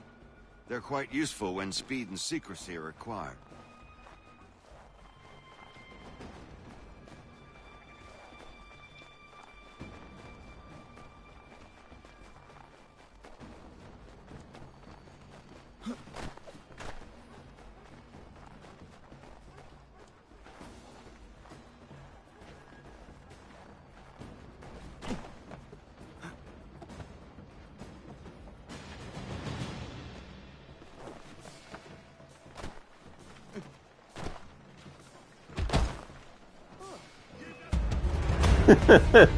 Whoops.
Oh, what? The game won't let me actually use that.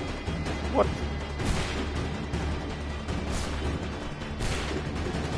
I don't know why it's not letting me. You don't have to be incognito to be able to do it.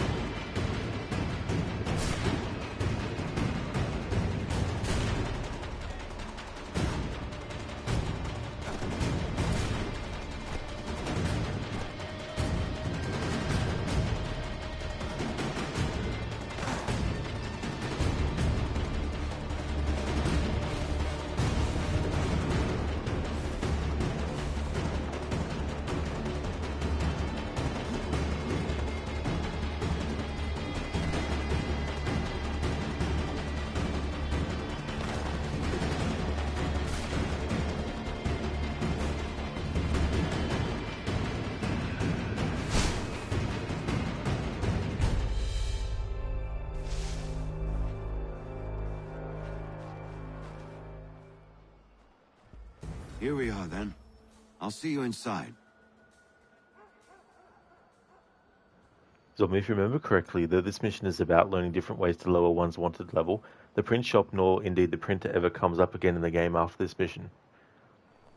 Not in terms of like the game saying, hey, you need to go here, but I don't use it very often because I think it takes a lot of money to do it. But I could have sworn, maybe I'm wrong, because as I said, I don't really use it. Like the only time I ever use it in the playthrough is when you have to actually use it.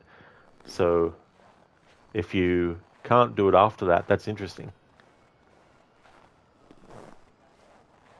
This guy also did have Japanese ramen, chicken, eggs, noodles, and veggies. It was a full blast. Oh, very nice, Scar. That's good. That sounds like a really good combination of food.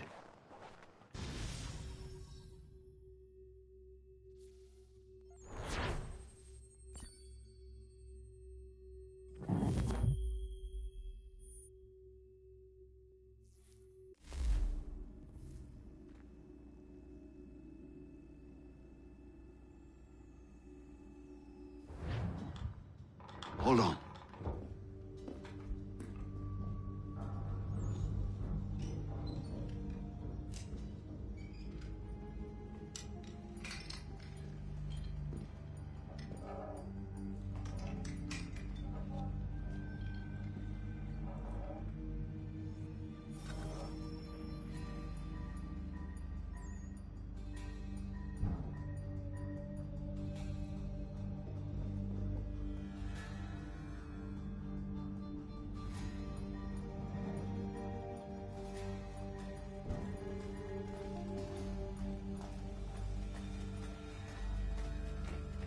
Use your lantern to light the lamps, Connor. They'll help us find our way should we get turned around. I wonder why they built these tunnels.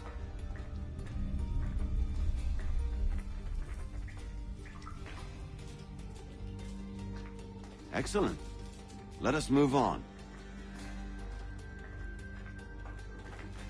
Much as it pains me to say it, we must follow the rats, as they often move in the direction of an exit.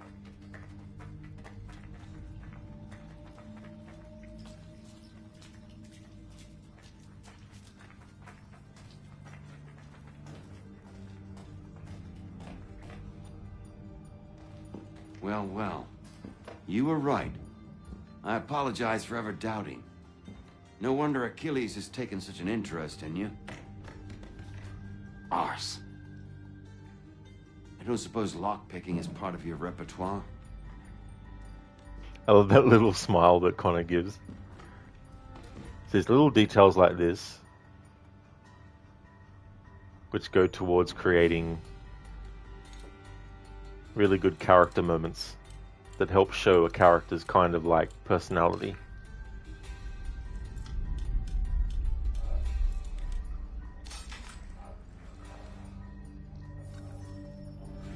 Well done. The printer isn't far. Let us reconvene there.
You ask a great deal of me, Sam. I know, but I wouldn't be here if it wasn't important, if it wasn't vital. Fine.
really used the printer except for the part of the story where it actually gets you to do it. I don't recall whether or not you can actually go and use that method, but I want to say that you can still do it, but it just costs a lot of money. But as I said, I haven't really tried to use it because I just removed the wanted posters, to be honest, whenever I've needed to lower notoriety in this game.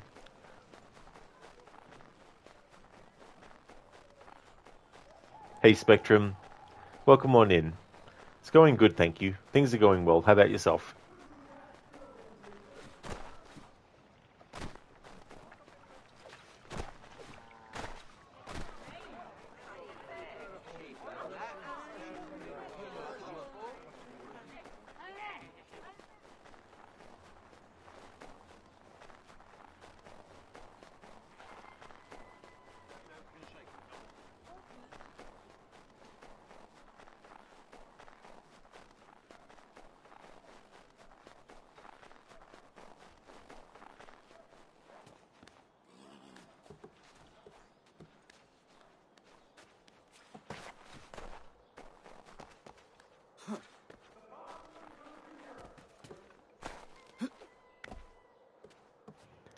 Spectrum, not too bad. Rainy and chilly today. Oh, is it really? Yeah.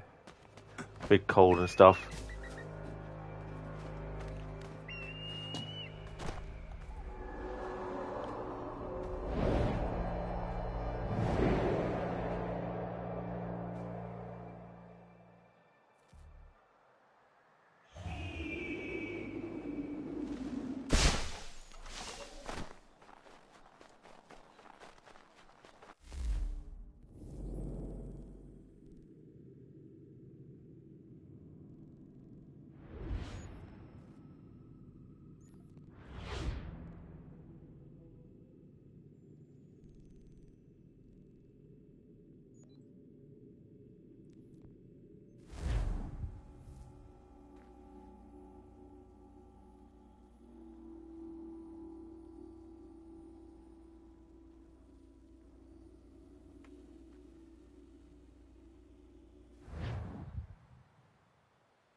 Sorry, Raccoon.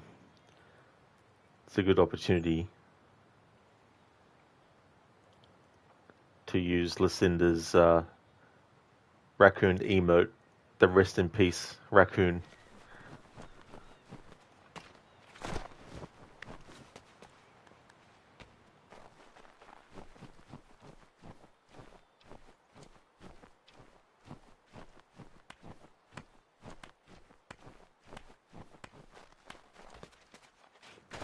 Hey, Apostle, welcome on in. How's things going? Nice to see you playing the Black Sheep of Assassin's Creed. Yeah, that's the thing about this game too. Like, I've always liked it. The first playthrough, I didn't do all the homestead missions.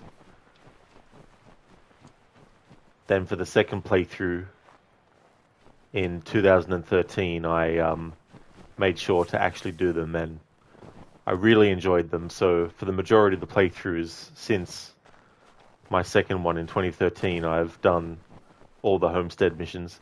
There's probably only been maybe 2 playthroughs in that whole time where I haven't actually done the homestead missions, which felt weird because I really do like playing them a lot. Yeah, Spectre. It's such a great emote, that one. It can be used, of course, for like, when a character dies in a game or something, but it can also be used for like, someone falling asleep or something like that too. Or fainting. Things like that.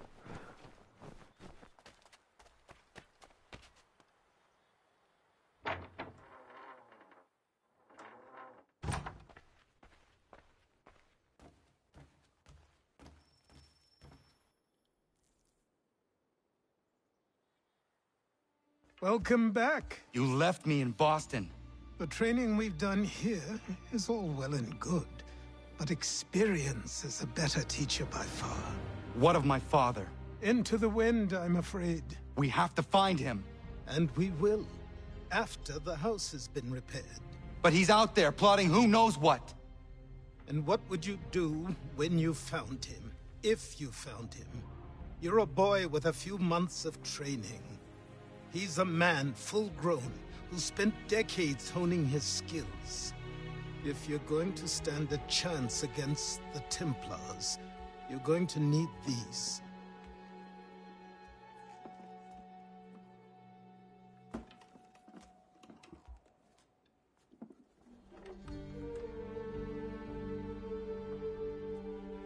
Go on before I change my mind.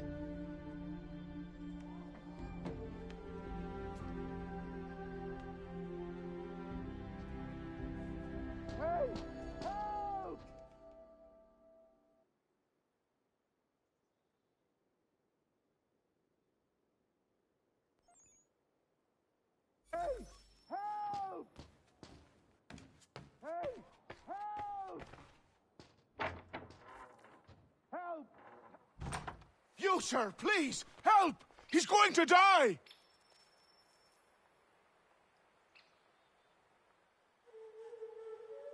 Who? There's no time! Please, come!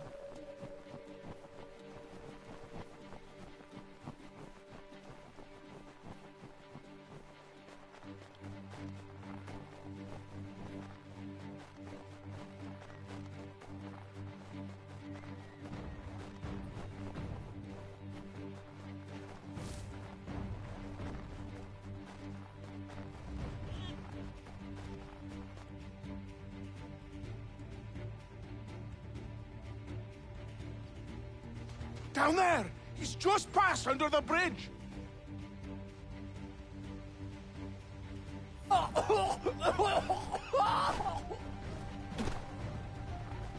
Someone!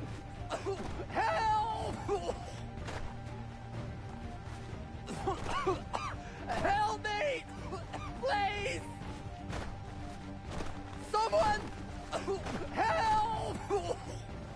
Someone! Help!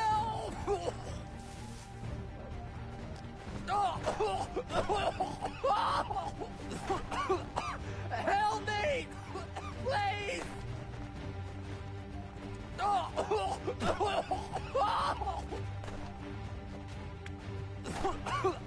Help me! Please!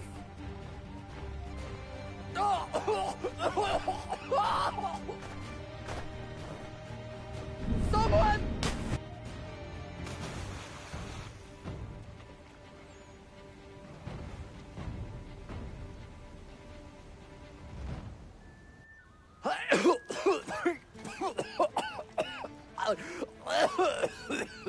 What this knobend is trying to say is he's forever in your debt, sir. Who you calling a knobend? You, because you are one. What were you doing on those logs? One of the dangers of lumbering. We've got the camp set up a few rods off of here, as we're cutting timber. We're hoping to open a mill in the area. There's a good place not far from the manor on the hill where I'm staying. I like you already. We'll have a look.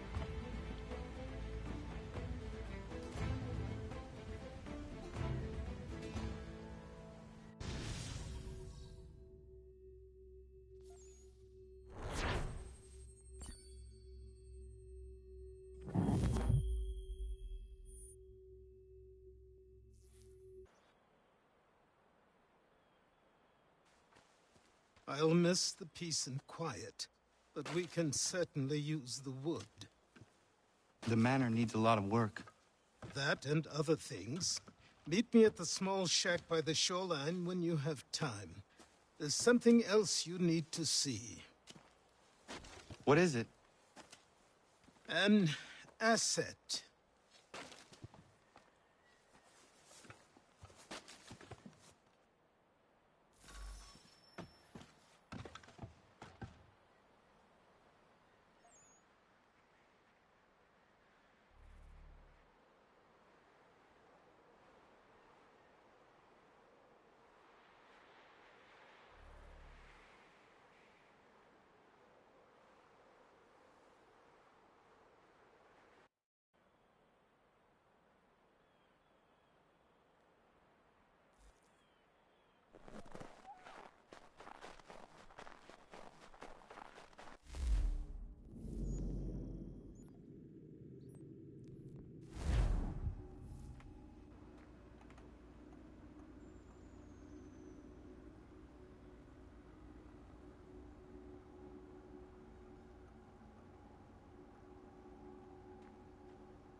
Apostle, you've never seen what the cutscene would look like if you failed. That's the thing too. I can't actually remember if it's just basically the camera shows him going over the edge and disappearing off the screen, or whether they show him actually landing and dying, or what it is actually, come to think of it. Like, I've definitely failed it before, but I can't remember what it showed. Oof, the English left mid-sentence. Oh, I didn't even realize. I was not that I need to get all the optional objectives done for this playthrough, but I was trying not to fall into the water. There's actually a part one time where Connor's foot slightly touched water, and it was like, well, you failed the optional objective, you touched the water.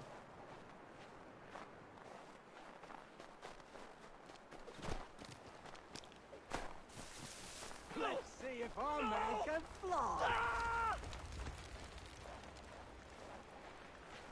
Anyone! Please!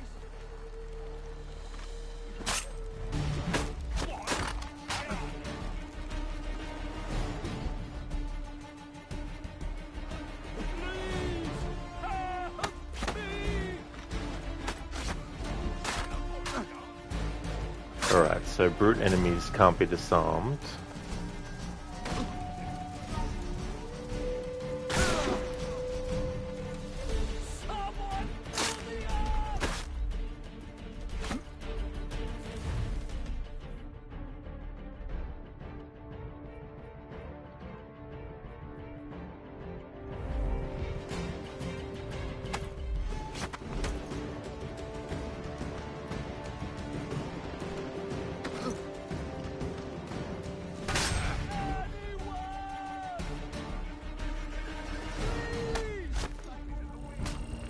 Alright, and you can't throw them.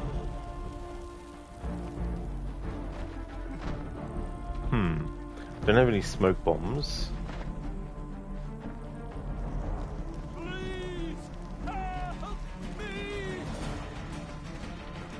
Let's let Connor's health regenerate a little bit.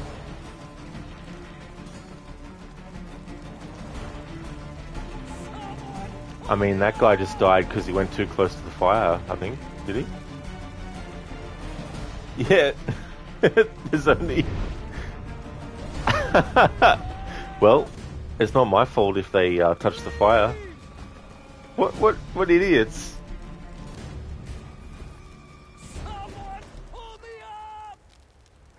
It really is, Apostle. Like, holy shit. I mean, it's okay if enemies die from touching fire, or if they're chasing me and they fall off into water or fall off the high edge. So, I'll take it.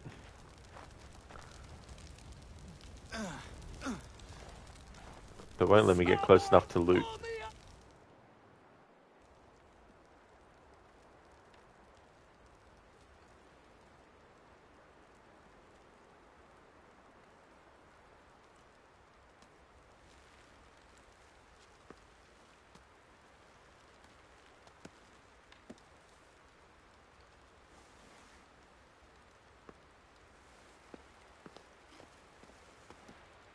Thank you. Thank you. Are you all right?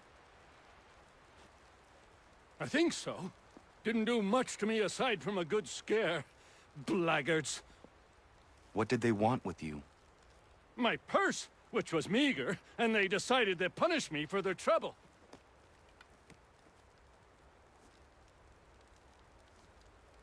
Silly, really. My tools and equipment were worth a king's share to the right man. In any case, I had best get on my way. It's a long walk to the nearest inn. I thank you again for your kindness. Have you no home? Oh, well, I was a proud resident of Boston until recently, but I'm not a supporter of His Majesty, and, well, I was forced out of my woodshop and home by loyalists. There are plenty around here who could use the services of a skilled craftsman, if you were looking for somewhere to settle. Is that right? I may look into that.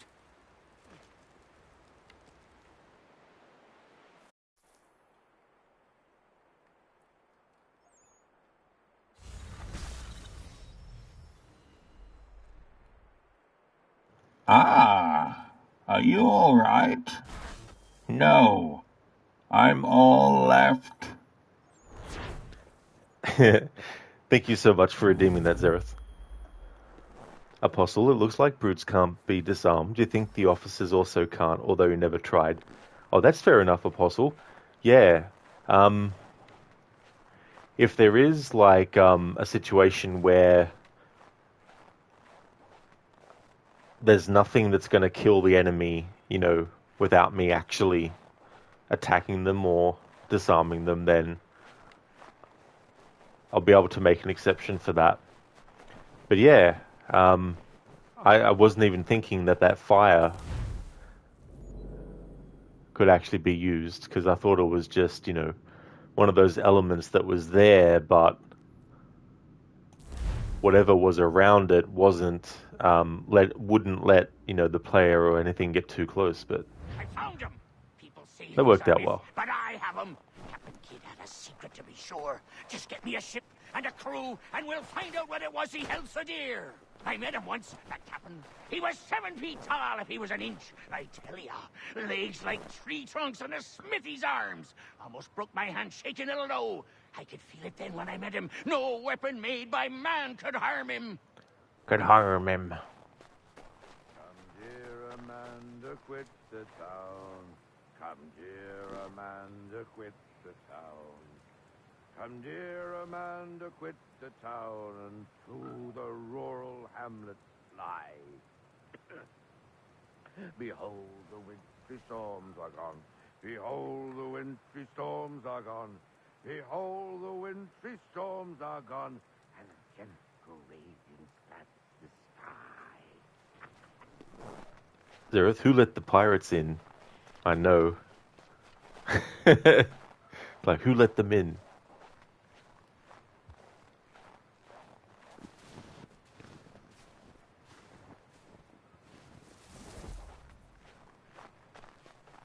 Come, dear Amanda, quit the town.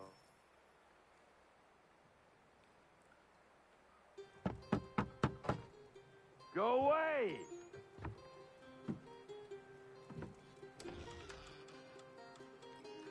Said go away, boy! Do you not speak the King's English? Oh, I didn't see you there, old man. I'd have set my home in order if I'd known you'd be calling. The boy's name is Connor. He's here to restore the property. Restore? Restore? Pardon my manners.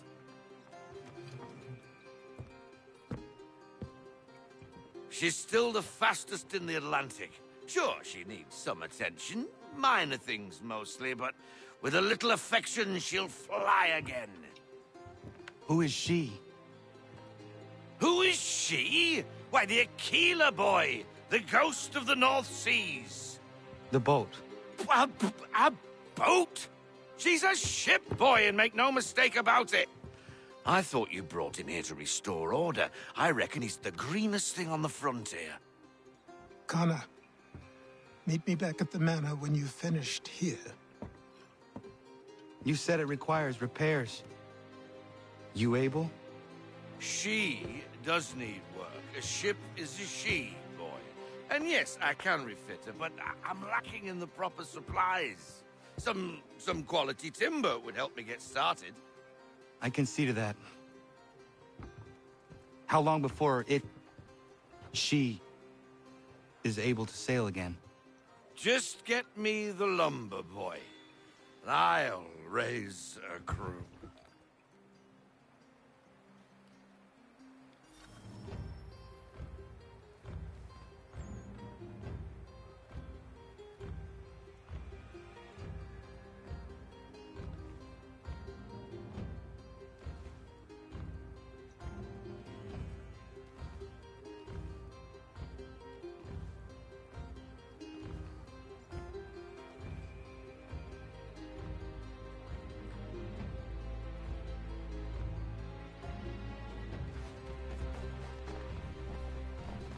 Hey there, Cake. Welcome on in. How's it going?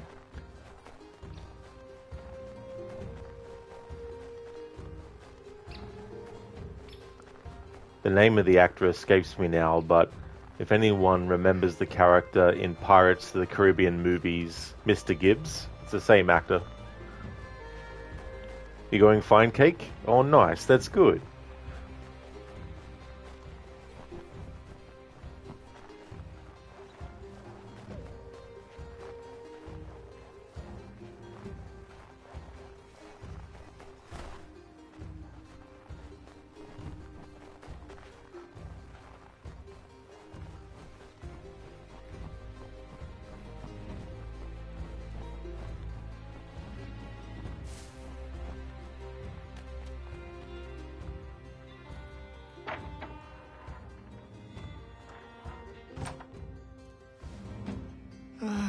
There you are.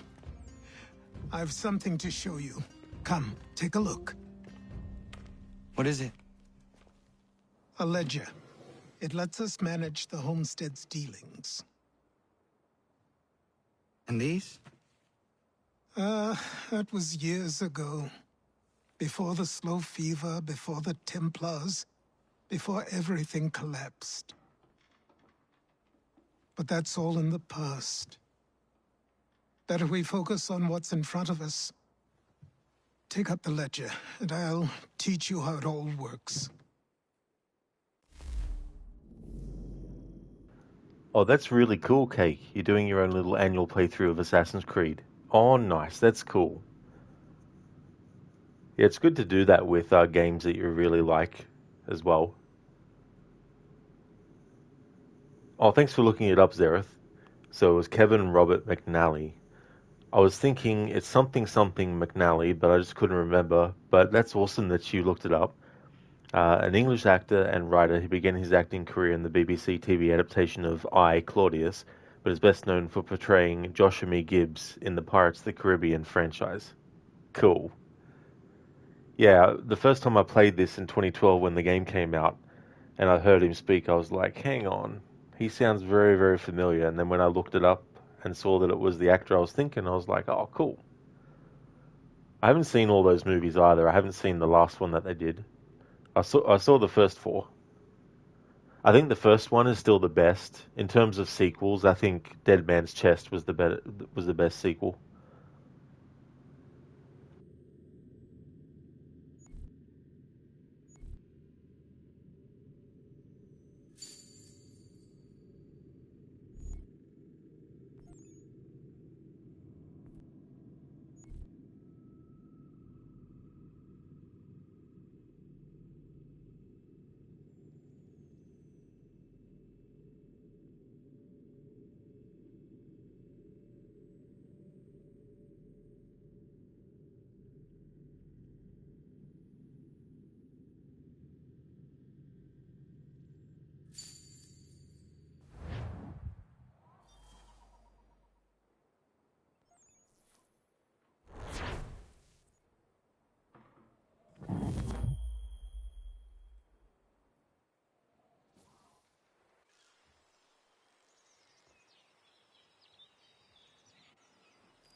Time passed quickly after that.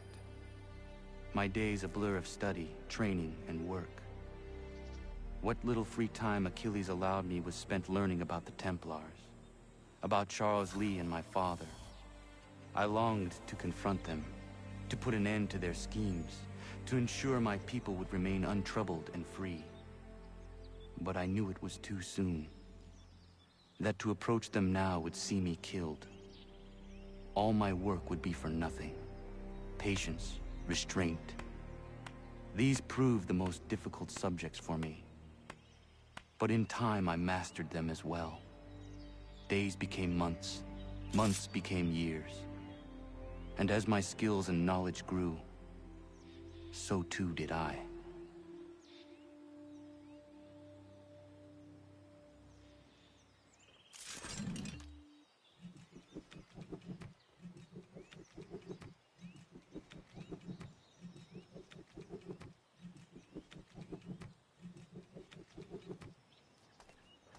Zereth, mother's love, Jack. You should know better than to wake a man when he's sleeping. It's bad luck.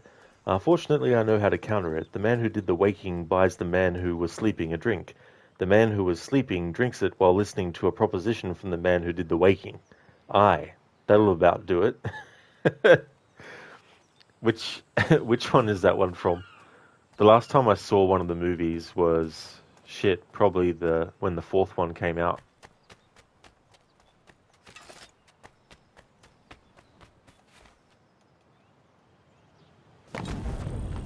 Nope, free leap of fail. Apostle, yeah, you remember when the Mayan calendar predicted 2012 to be the end of the world?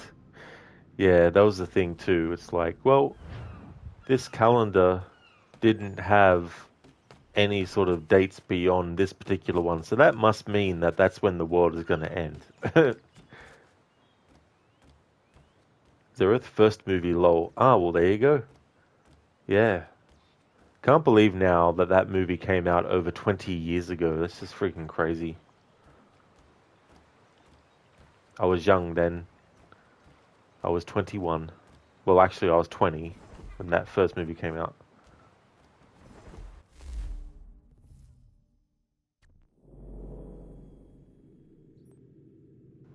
Of course, with these naval missions, there are some where we do actually board an enemy ship. So I'll still have to make sure that I disarm an enemy first before killing them with their own weapon. But in terms of like shooting other ships and stuff, obviously the disarming thing doesn't count.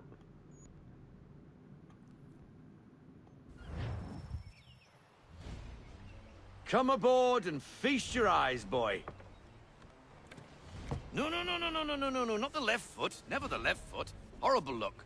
Step with your right foot first.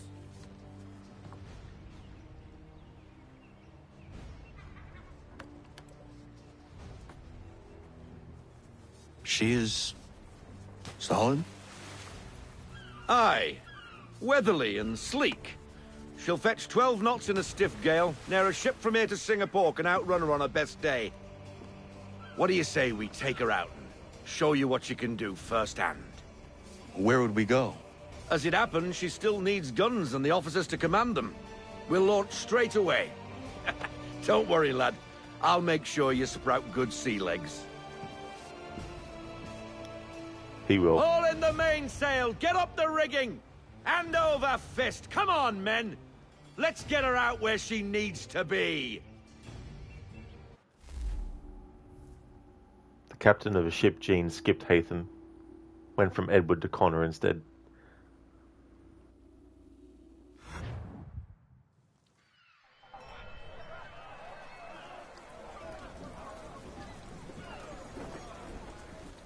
Come on, lad. No time like the present.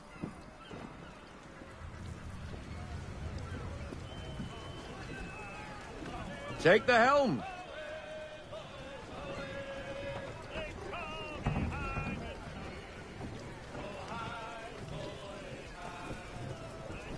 Double time, boy. It's time you learned. Apostle, July 9, 2003. You were 4 months old at the time. It's crazy how quickly time can Come fly on, lad. too. No time like the present. And so much can change over so short of a time, let alone over like a 20-year period as well. Double time, hey there, boy. Max. It's time you learned. How's things going, dude? Welcome on in.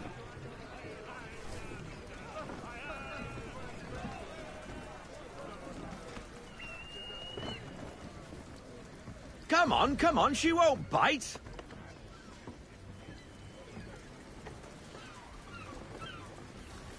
Half sail! Ah! Your killer flies again! Do you feel it, lad? Set a course for Martha's Vineyard. We'll find our guns and officers there. She's a nimble vessel, but the faster she goes, the more cumbersome she grows. And the firmer your hand needs to be. Enjoy this stretch of open water before we come upon those shallows. Call for full sail if you like. Full sail! Full sail! Full sail!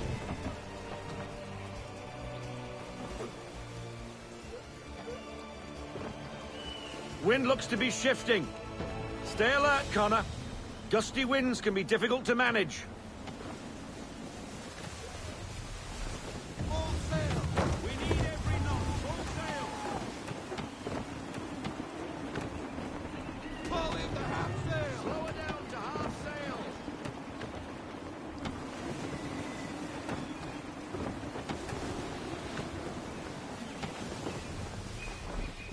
We need more speed. Bend them all. Full sail!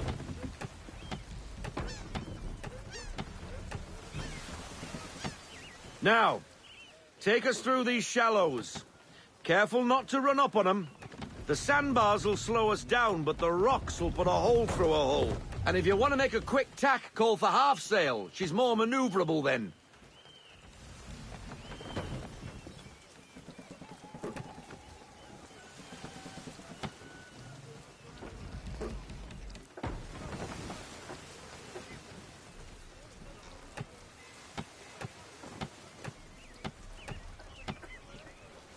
Mind those other vessels! Hold your tack to keep your right of way!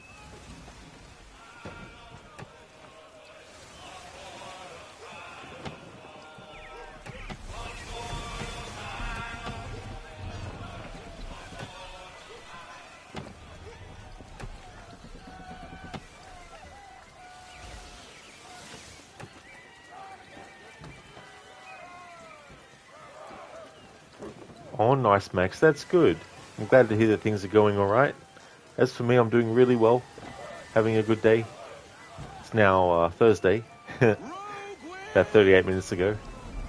Became Thursday here. Hey there, Octavius. Welcome back. Indeed, Max. It must have been the wind. A lot of wind here on the ocean. Octavius, you went for a ride with the motorbike to the beach and you got tanned. Burned, actually. Oh, did you, Octavius? Well, I hope you got some, like, some ointment or something that you can use to help you recover. Full sail! Full sail! Go get that wind! Cottages! We're close!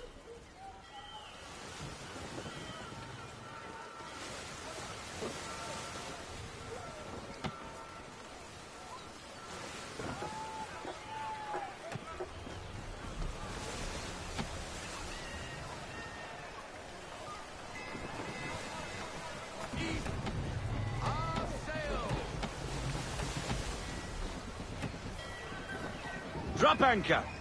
We'll go ashore, buy our guns, and find our officers.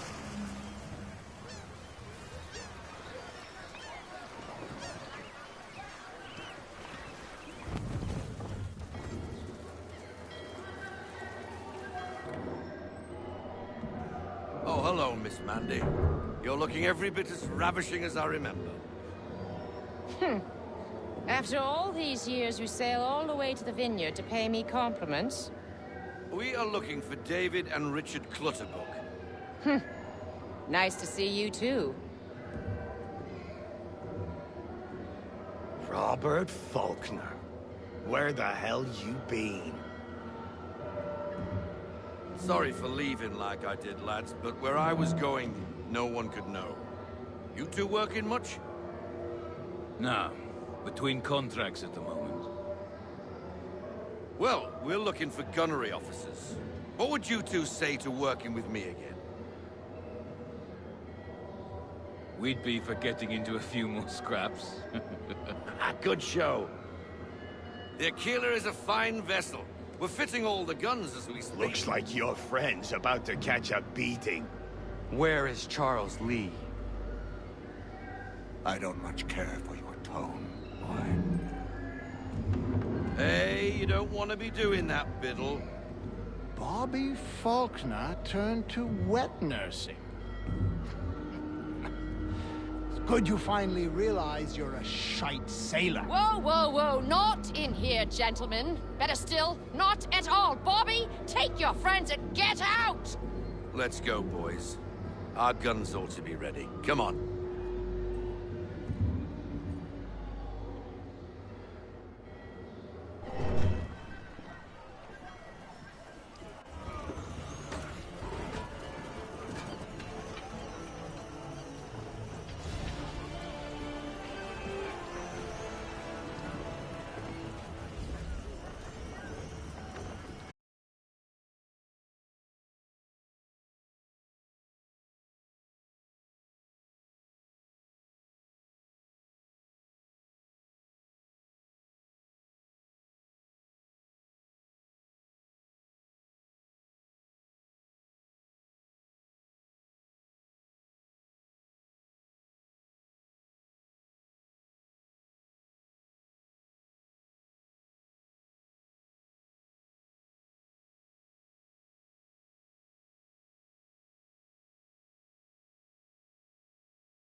Destroying property of the crown, disturbing the king's peace, take your pick. What do we do? Naught else but to fight back. Sink the bastard! Use the swivels on him, Captain! Half sail, men! Half sail! Half sail!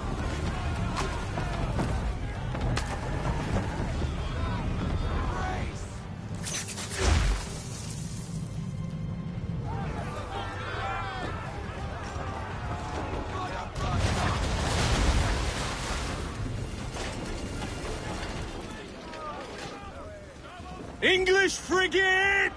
I'll be big twattled, another one. Where in the bloody hell did she come from?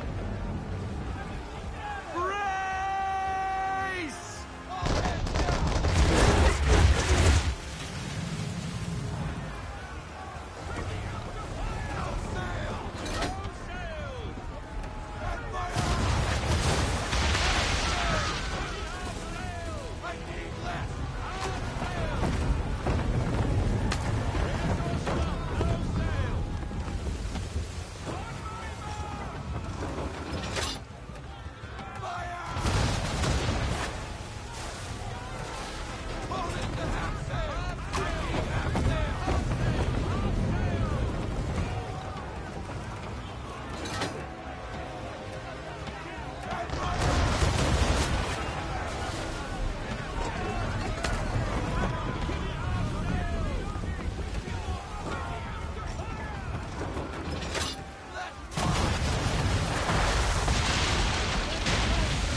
Carry on, sailor.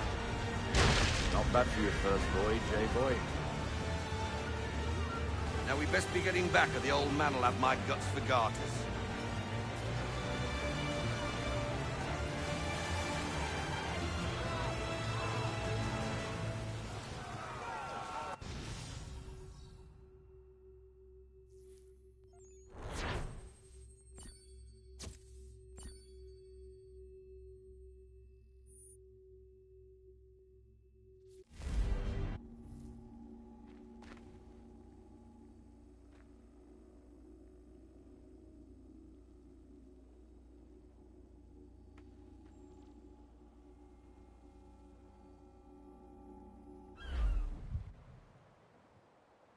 I got 'em! All of 'em!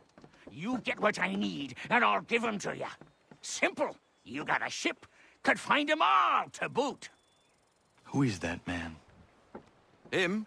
Some old salt always on about letters he's got from Captain Kidd. Nonsense, really, but he doesn't hurt no one, so I'll leave him be. Talk to him if you fancy, but be warned he'll chew your ear off. Anyway, the Aquila's here for you. If you should get a pang for the open sea, we'll be waiting. Now, I implore you to head up the hill before the old man comes out of retirement just for me.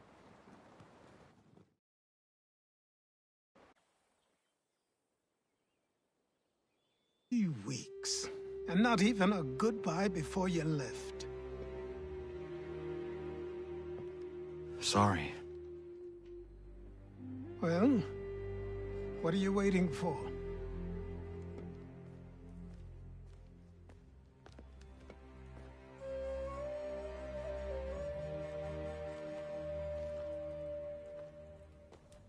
Put them on.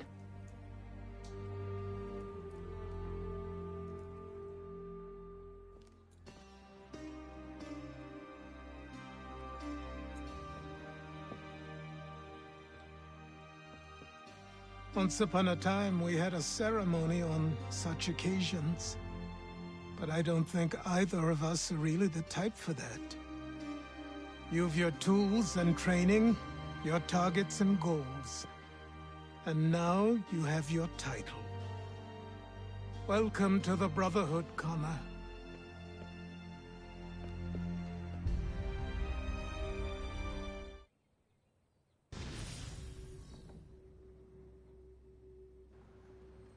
The second Ken way to become an assassin.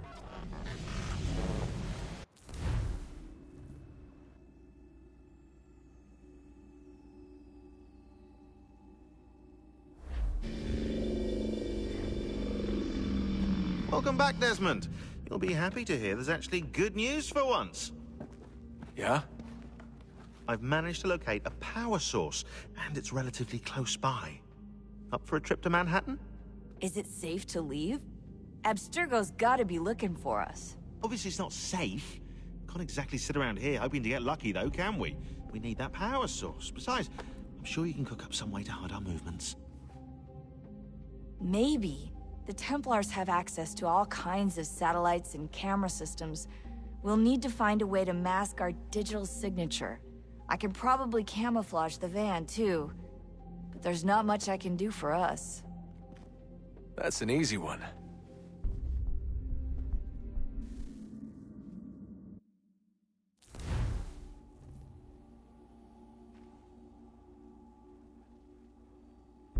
Just a heads up.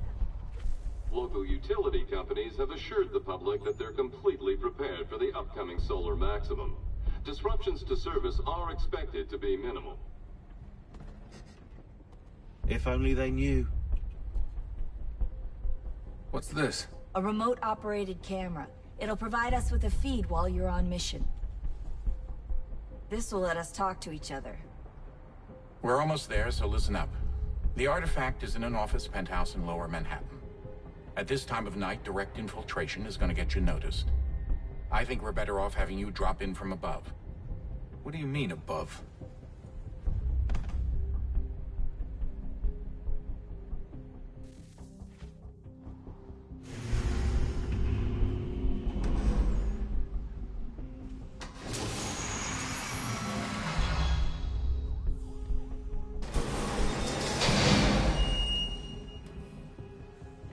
Can you hear me? Testing. Testing. 1, 2, 3. Yep, read you just fine. Now why don't you power up the camera?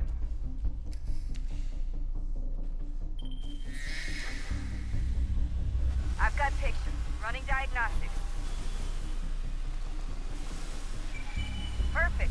I've got a nice, strong signal.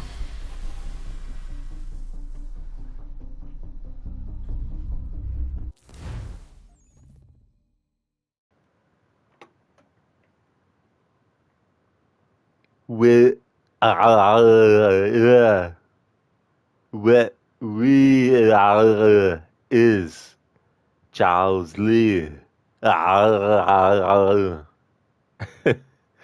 Sorry, Zom, that's the best I can do it. It's pretty difficult to do that impression and also do very sort of like, you know, exaggerated, elongated, sort of like, you know, words and stuff. Especially trying to make it be like, you know, for example, like if I was to do a sound with the impression like, "Wee," it's pretty hard to hold the E for a long time with it. It sort of becomes a bit weird. But thank you for redeeming that Arnie impression, and sorry it took so long to get to it as well.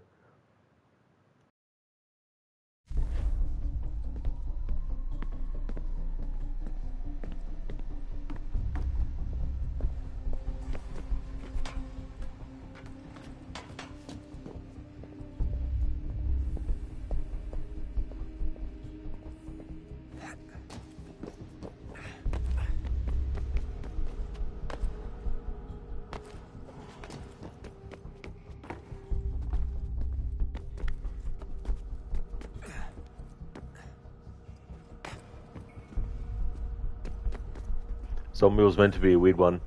Definitely was, that's for sure.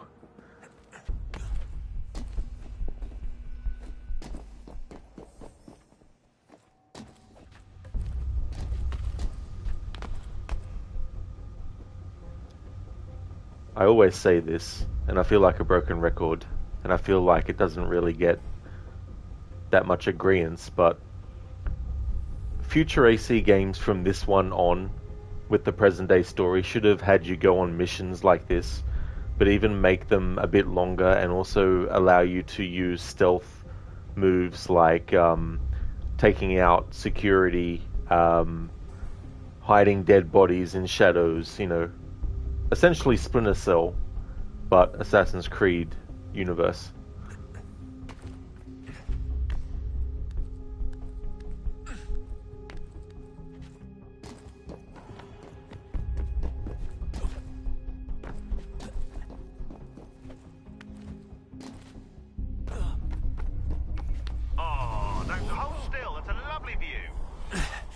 Seriously, Sean? Fuck you.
Jesus. Look on the bright side.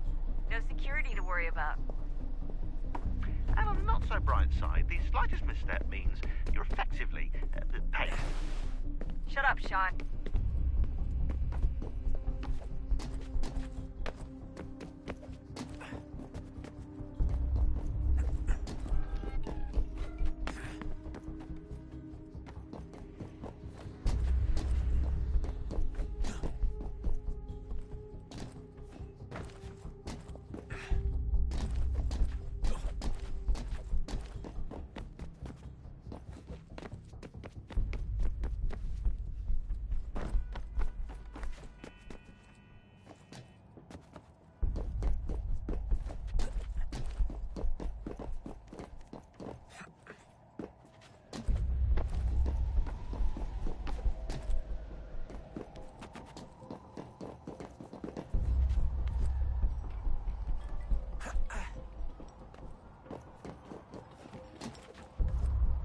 Almost there, Desmond. Once you reach the top of the lit-up crane, you should be high enough to make the jump. Should? It'll be fine, don't worry. Well, you might want to worry a little. I'm pretty sure she was high when she was running the numbers. Sean! A joke. It was a joke. Or was it?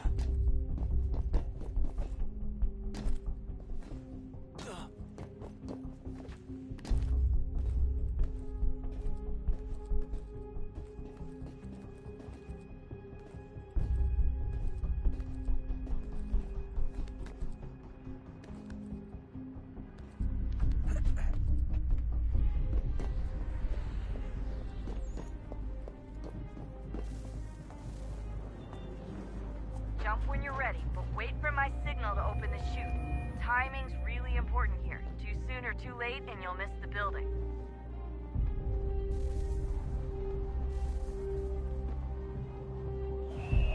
Now! Open your chute, now!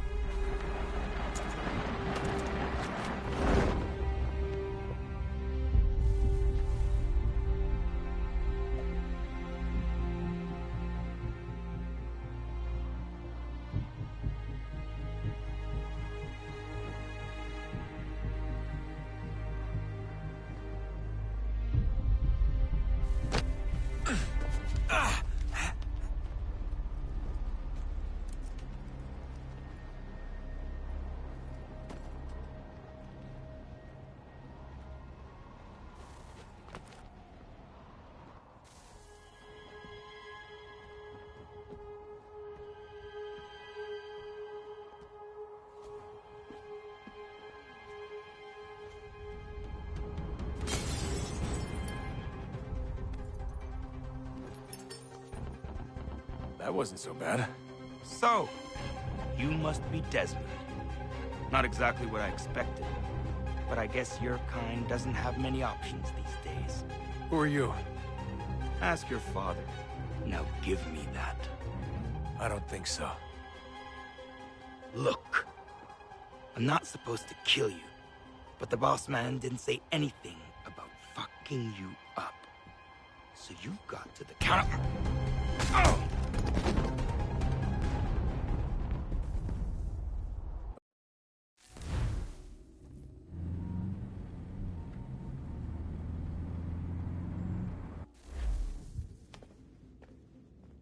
So who the hell is Daniel Cross? Believe it or not, he used to be an assassin. The assassin, the way I've heard it told, but it turned out he was a sleeper agent for Abstergo, programmed to infiltrate and destroy the organization. How did he know you were there? We could be compromised. They must have caught me snooping inside their network and sent Cross to see what we were after. If they were aware of our current location, we'd know. Though, I will say this. It doesn't bode very well for future expeditions. I've set up some cameras topside. If anyone shows up, we'll see it. I'd suggest you go see about finding a socket for that power source. Or we can return to Connor if you prefer. All the artifacts in the world won't mean a thing without the key.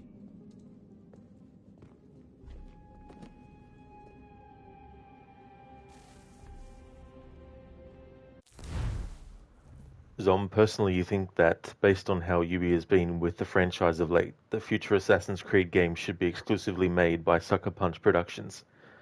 Yeah, Ghost of Tsushima did it better. Yeah, if they were to, I don't know if anyone could salvage it at this point, really. I think it's almost a lost cause by now. Yeah, Mr. Epic, definitely do. Yeah, I definitely want to do a playthrough of Witcher 3. I've only done a playthrough once before, and I definitely want to do another one to celebrate its 10th anniversary. Just need to get through the other 50 games I've got lined up. No. It's all about just juggling and timing and all that kind of stuff. And for some games to fit them into my schedule, I'll have to sacrifice what I do with other games I've got, annual playthroughs for and stuff as well. But yeah, I'd like to get to it at some point this year. Yeah, Lucinda, that was just really like a wrecked moment too. Just getting punched and knocked out. Zereth, Daniel angry. Absolutely, he really is. Yeah, later on, when he's about to shoot Desmond, he has a intrusion of a memory from his ancestor Nikolai Orlov, and it messes with his ability to control his actions.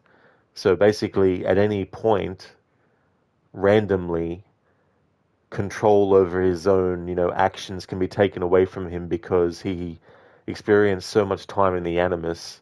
He literally spent days and days at a time for years and years and years since a child inside an Animus. And so he's really, really fucked up. He's probably even more fucked up than Clay Kazmarek was. And that's saying a lot, because Clay Kazmarek was really fucked up from his exposure to the bleeding effect. But yeah, Daniel Cross is a descendant of Nikolai Orlov, the assassin that you play as in Assassin's Creed Chronicles Russia. Zom, just 50? Yeah. In my Discord, whenever I finish a playthrough this year, I've been keeping tabs on how many games. And so far, since January, I've completed 32 different games this year already. And there's a hell of a lot more still to go. I'm putting breaks in between Assassin's Creed annual playthroughs, but I've got 17 games in a row to get through. Well, not in a row, but there's 17 Assassin's Creed games that I stream, that I play. And this is actually, what is it? AC1, Bloodlines, AC2, Brotherhood Revelations. This is actually the 6th game in my annual series run.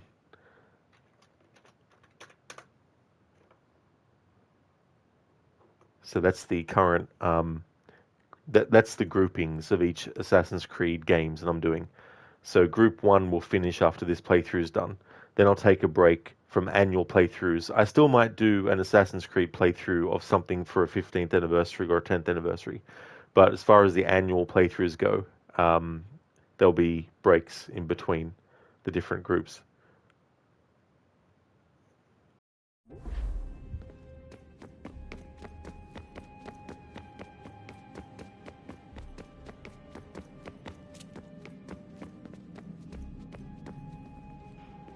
Then there's 12 Tomb Raider games for my annual playthroughs of that as well to do too. Ah, Desmond, there you are. Can I ask a favour? Maybe. When this is all over, I'd like to try turning the dial back on the Animus. Like, all the way back. To the time of the first civilization. You think it would work? There was no real loss of fidelity when you visited Altair. Then again, that was about 1,000 years ago, and I'm looking at going back at least 70,000 more. Sure, I'd be up for it. Be interesting to see what things were like back then. Excellent. I think it would prove most enlightening. So this is how it started. What are you up to? Just brushing up on my American history. I say history. They certainly teach you strange things in the States. Like what? Well, for all the talk of this being a revolutionary war, it was a civil one. Well, not that kind of civil. I mean, there was no America versus Britain. It was Brit on Brit action. And you can clearly see how the whole thing got started. One war gave birth to the other. You mean the 7 Years' War? Exactly. Seems the Crown overspent in its attempt to keep the French out, wound up with a great deal of debt. Believing that the colonists should help to shoulder the burden, new taxes were created. It was a reasonable request, even if Parliament was rather, well, undiplomatic about it. Well, it's not really fair to tax people for a war they didn't want any part of. What? Didn't want any part of? Did you not notice George Washington with Edward Braddock? He was right there in the middle of it. So here you have the Crown spending who knows how much money to secure a place for the colonists to thrive, and then, when they ask for a little bit of help... Right, look, think of it this way. King George and the colonists, they all go out to dinner, right? And when the bill comes, George asks for them to kick in and pay their share. Fair enough. Now keep in mind, he's been taking them out to dinner gratis for decades now. But the colonists, oh no, they insist they only had a glass of water and a side salad. Never mind the table's full of half-eaten food and empty bottles of wine. Now when the king points this out, what do the colonists do? Oh, they flip the table over and they storm out the restaurant. Probably intending to return later and burn it down. You left out the part where the king pointed a gun at the colonists and asked them to cover dinner for everyone in the restaurant. Right, yeah, interesting take. If he pulled out a gun, and I'm not sure he did, it would only have been after the 100th failed attempt at getting them to pay their fair share. But how do you define someone's fair share? Oh, well, with a war, apparently. Yeah. It's like, if you had 20 apples and you had 2 people who wanted some apples, you would think that giving one 10 apples and then the other 10 apples would be fair, right? But what if you have 3 people that want apples?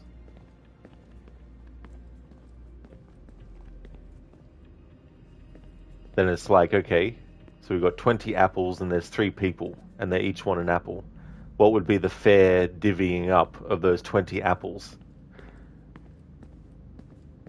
But it would depend on who actually initially has the apples and who they want to give certain apples to, or how many they want to give to others and how much they want to keep to themselves. So then what becomes the fair amount?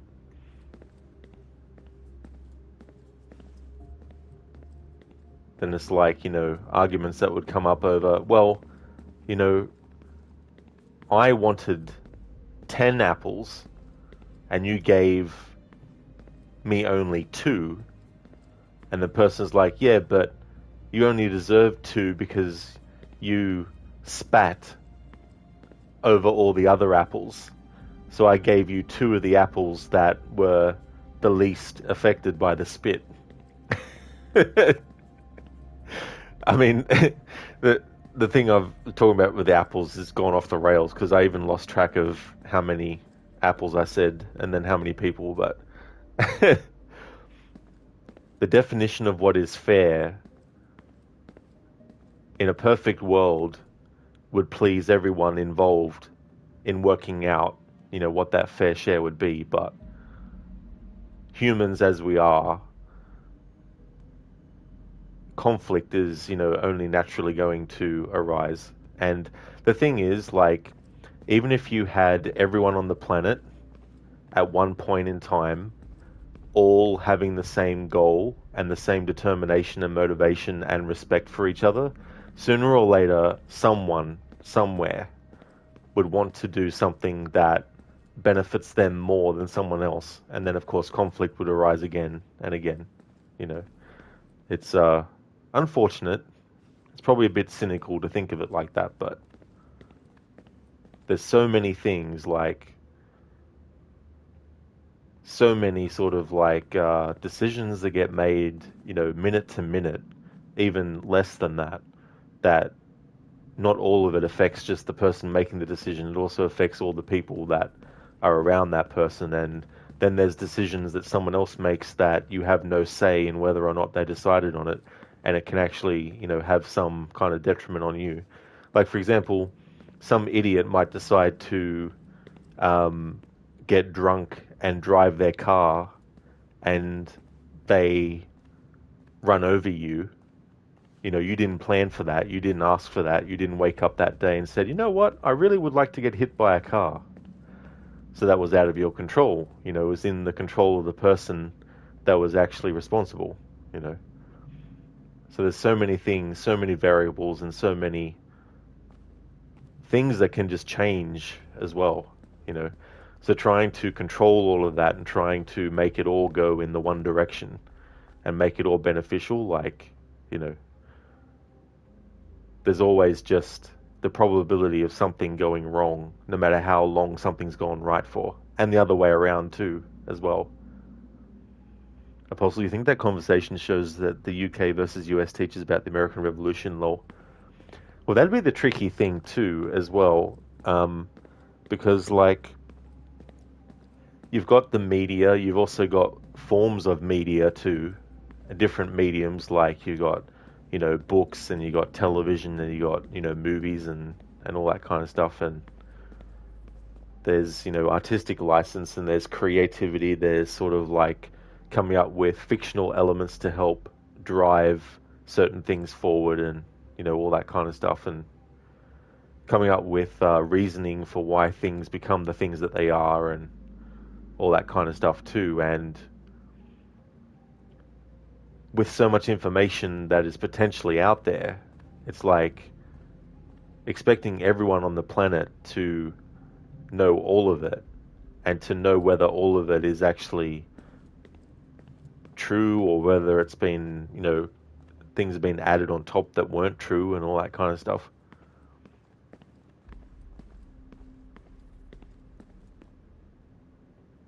I wonder how many other places like this exist.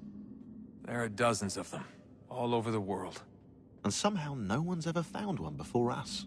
I don't think that's true. Oh? When I was at Abstergo, Vidic talked about silencing discoveries made by non-Templars. And I'm sure Abstergo has dug up plenty. The things they must know. Regretting throwing in with us? No. Just looking forward to when we can finally trounce those bastards so I can dive into their archives.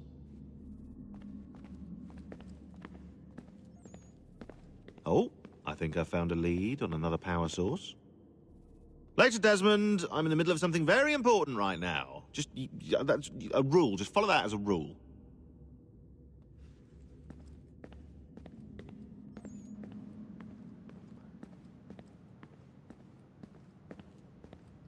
It's interesting to think about the Assassin's Creed series with the Animus and the ability to experience memories of someone that is long dead. And the thing about the Animus too is that who's to say that the representation of the memories and every single time within the memory passes, who's to say that it is entirely accurate, Because at the end of the day, ultimately, the Animus has no kind of magic to it. There's no supernatural thing about it. There's no kind of it's highly advanced technology, but there's also room for things to be wrong as well. And I always thought it would be interesting if there was an Assassin's Creed game or story where Abstergo were experimenting with creating fake memories from scratch and putting people into the Animus to experience those memories to see if the person can actually detect whether the memory is accurate or not, you know, and things like that.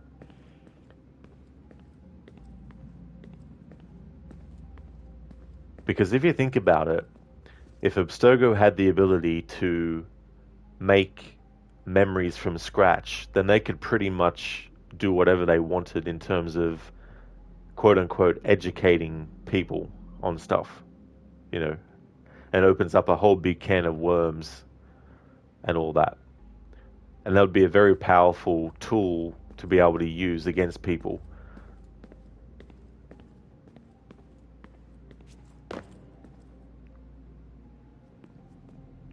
I was waiting for the day there's a real life Animus. Oh, could you imagine? How surreal would that feel though? Like, our perception of what we see right now,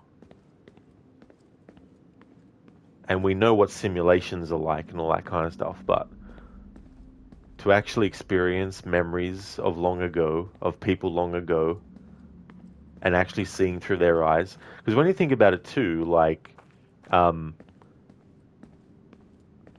the whole thing with the Animus in Assassin's Creed is that,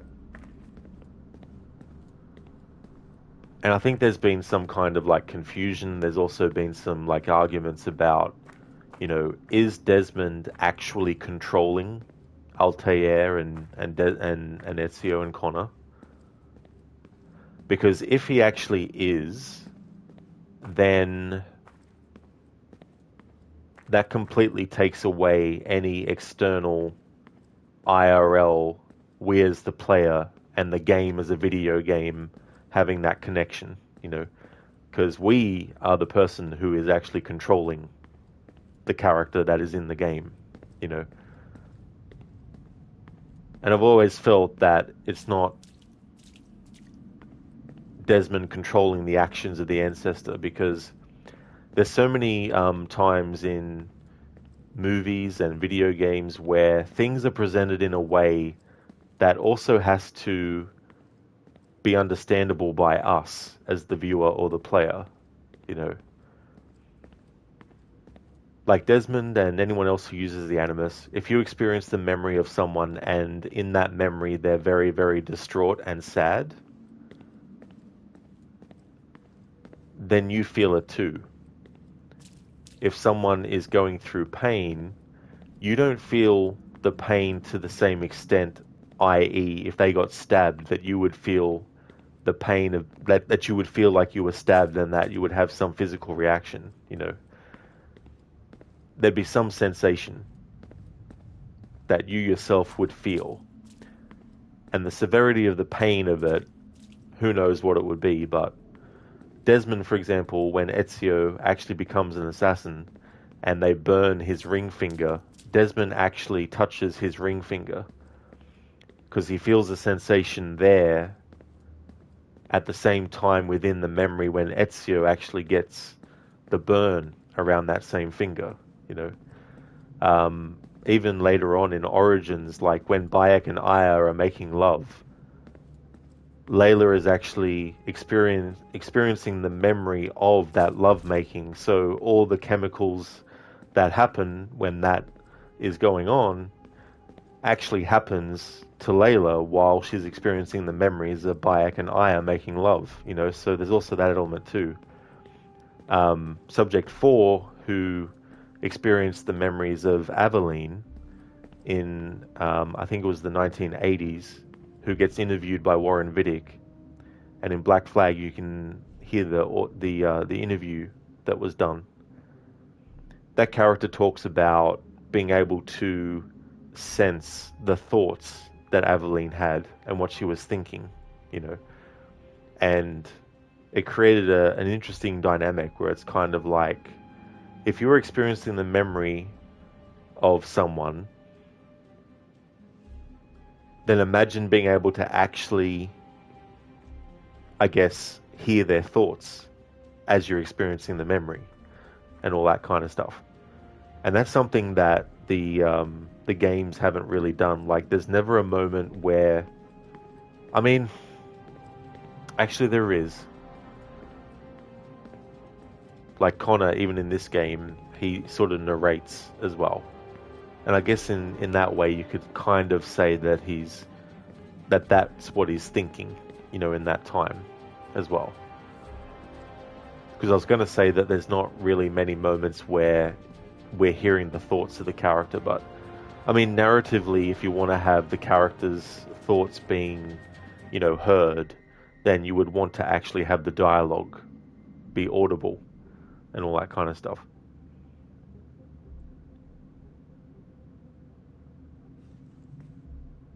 But yeah, the whole thing with the Animus where it's like, your ancestor did not kill those innocent people. That's more a parameter within the simulation. And the idea is that because it's not just... Like, when we watch a movie, our brain isn't literally connected to the actual movie. Like, there's a separation there, But we can still, based on what we're experiencing by watching something, we can still have those feelings where it's like, when something's sad, we can still feel sad, even though we're not literally attached to the character who is feeling it. It's not like it's a shared kind of like sensation.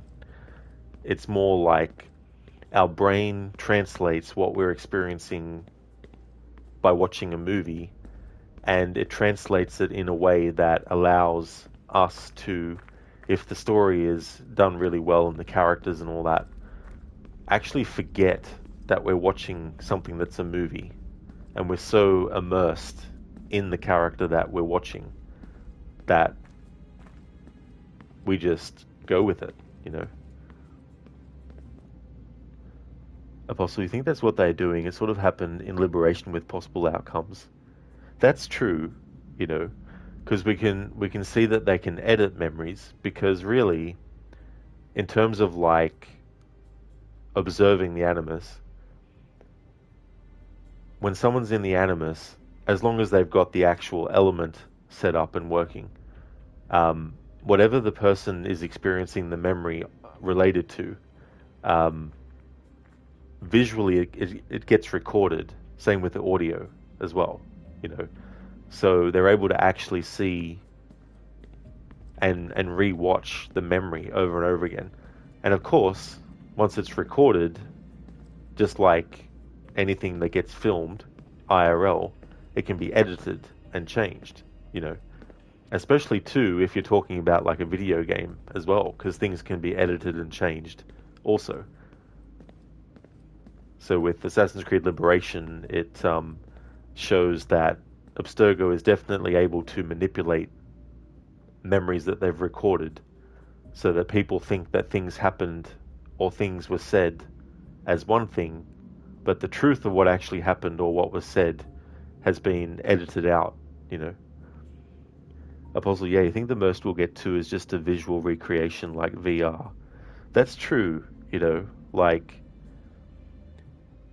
the difference between a lot of stuff that was out years and years ago and decades ago is that when we look at it now, it's very, very archaic. It's very sort of like, oh yeah, like for example, if you look at some of the video games that were considered to be too violent and should have been banned, even going back to the very first Doom or the first Mortal Kombat. You look at those graphics now and you think, how could anyone consider those to be some kind of threat? You know what I mean? Then you get more advanced graphics and all that kind of stuff, and so what you actually see is even more graphic, because it's been able to be represented more graphically, and all that kind of stuff. So when it gets to the point where VR can be indistinguishable from what we're actually seeing, like, that's going to be insane, because there might be some people who just can't literally handle it and might have some kind of, devastating mental side effects, Imagine reliving the moment your ancestor falls in love with their partner, but you don't feel the same way. Yeah, that'd be tricky, because it would almost be like having two images competing over each other to be the prominent one.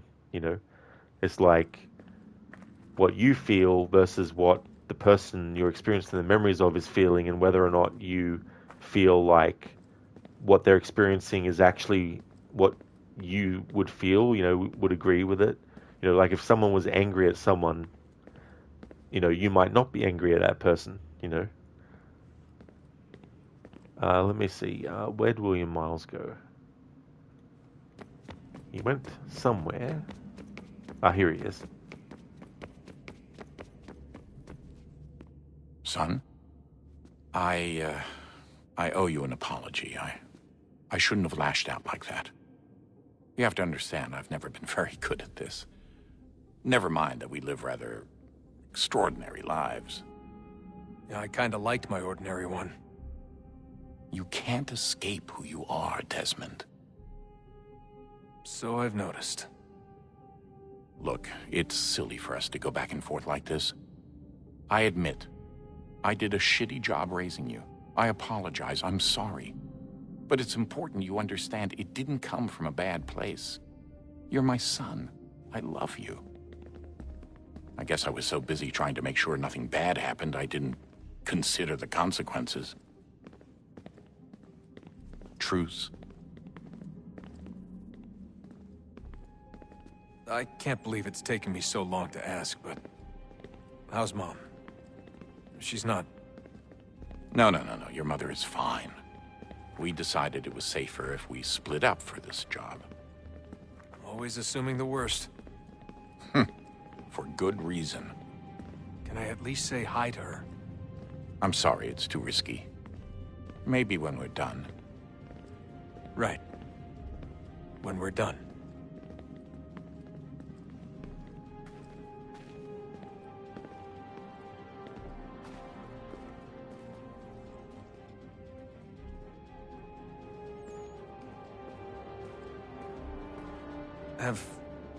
Have we ever tried to make peace with the Templars? Throughout our history, there have been moments. Several, in fact. But... it's impossible. There are existential differences, insurmountable. If there were to be unity, it wouldn't be a truce so much as a submission. But knowing what's about to happen, wouldn't it make sense to try and talk to Vidic? Come to an arrangement, even if it's only temporary? We'd all be so busy watching our backs, nothing would get accomplished. Imagine that. We're more productive at war. Well, have we ever tried sending in someone? Doing to them what they did to us with Lucy? Or Cross? We have, and it's never worked. We've sent people who were either too weak and found themselves turned, or too strong and were unable to carry out the charade. I just feel like we all want the same thing. We use the same words, but that's all they are, words. In the end, it all comes down to freedom. We seek it, they detest it. And so there's never an end to the fight. Not until one side is completely gone. Is that even possible? Probably not. Our two groups have existed in one form or another since, well, since forever. But things can be better than they are. And that's something.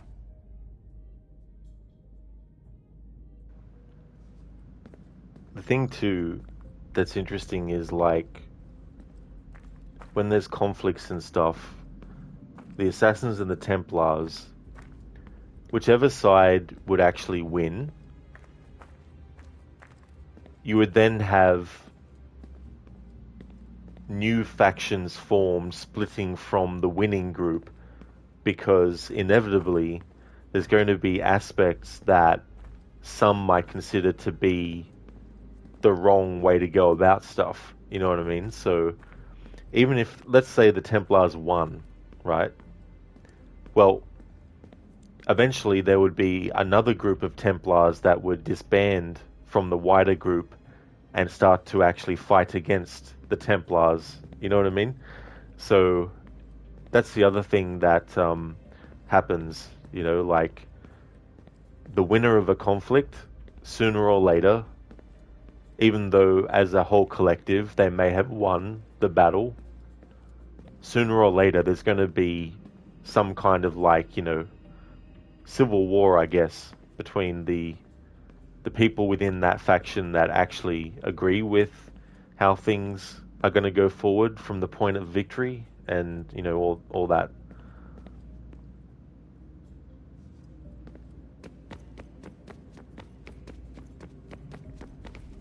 Did you look for me, Dad? When I was gone? Every day. Come on. I mean it. Every night I'd look, searching for your name or variations of it, hoping you'd slip up. Abstergo only found you first because they had better access. A few more days and it would have been me. Well, I'm here now. And I'm glad. No, Apostle, I haven't read the book called The Giver. Basically, the main character receives memories from another man. Definitely haven't, no. So it's called The Giver.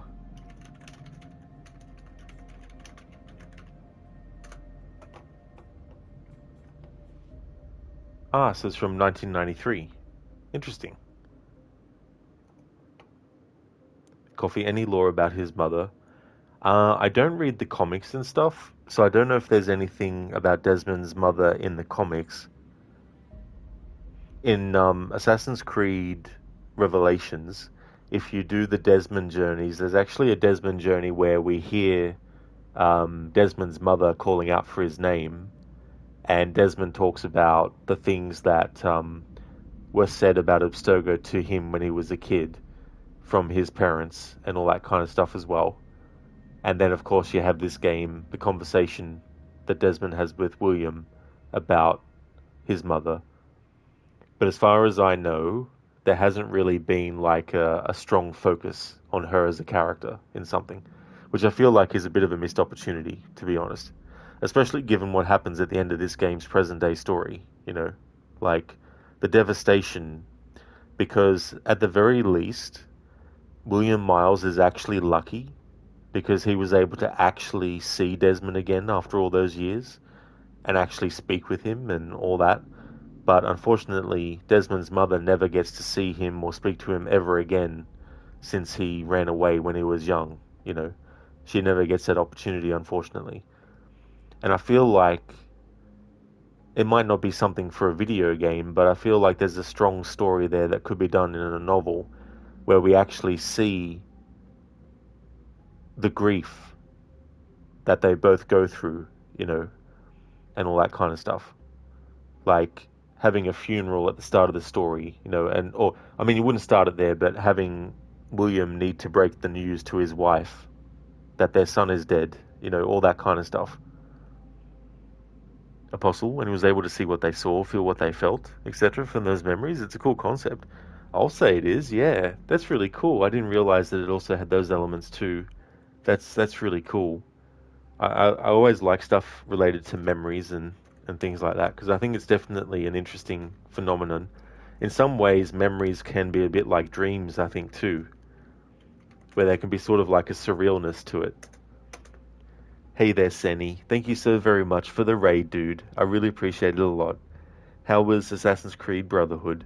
For those who didn't come in with the raid, I would definitely like to highly recommend people check out Crocodile's channel. He started his playthrough of Assassin's Creed Brotherhood. He's doing a historical order run of not just Assassin's Creed games, but also various other games across different series and franchises. And what he's done is he's compiled a list of games and he's put them in order based on what time period and what year and everything that they actually take place in. So he's currently up to Assassin's Creed Brotherhood with that kind of playthrough. He also has some really cool channel point rewards that you can redeem, and they're a combination of like audio ones as well as visual ones. A lot of audio channel point redeems like insults and other sorts of things, and he's also got it set up that when you redeem one of those, it randomly selects from a whole wide range of different variations from different games and different characters based on the theme of what the channel point is. So you might have insults from Red Dead Redemption, for example, when you redeem an insult, or it might randomly choose something from Grand Theft Auto, or it might randomly choose something from Watch Dogs 2. But yeah, definitely recommend checking out Crocodile's channel if you haven't before. It's going really good, Crooked, actually. Yeah, we did the first present day mission where we actually go out and about. So we got that done. Just going around now and talking to the characters and getting dialogue and stuff. And that's absolutely no worries at all for the shout out either, dude. I'm glad that the stream went well. And that's really good progress too, getting to sequence 3, doing the Volpe and Bartolomeo missions. Very, very nice. Also did a good head start on the Borgia Towers. Oh, that's really good, dude. Because I was thinking too, so you'll be doing the Borgia Towers. Is there anything else with the content that you'll be doing too?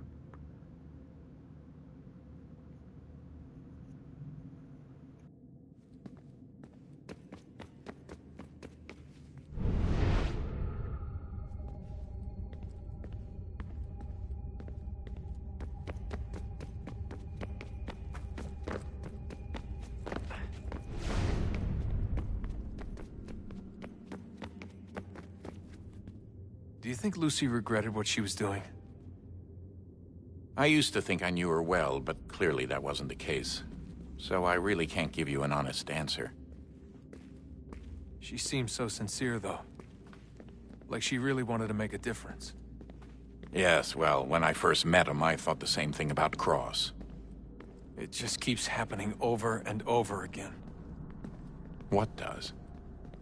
Everything. Don't get weird on me, Desmond.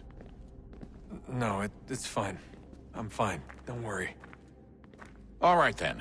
You should think about getting back in the Animus. We've got to find that key. We should probably get back to Connor. Come on, son. We got work to do. Crooked is doing all the full sync requirements and historical database entries, but nothing beyond that. That is really cool. Yeah, it's a great idea with the historical auto run, and to have that focus and also have so many different kinds of games too. So you'd have a lot of variety, and it would help keep things fresh too, because it's not all just the same type of game.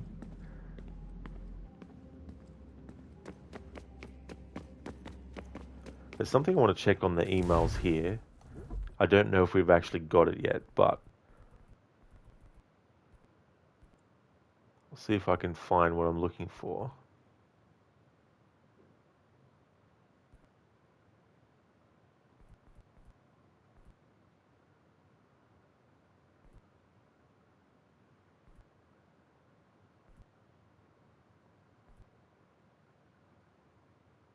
No. What I'm looking for in that hasn't actually come up. So I'll keep an eye on it because it's something I wanted to refresh in my mind and see if it actually was the way I remembered it. I know everyone thinks I'm being silly, but I can't shake the feeling we're being watched. We are being watched. By Juno. Or some version of her. Do you think it's a recording? Or is she a ghost? Or something else? Is she talking to us the way Minerva talked to Ezio? No clue. I mean, who knows what else they were working on down here? There's still so many rooms we don't have access to. But do you think she's like literally down here, waiting somewhere, still alive? Still alive? That's mental. That means she'd be at least 75, 80,000 years old? Oh, powerful, yeah, but not that powerful. They came down here looking for a way to survive. Maybe they found one.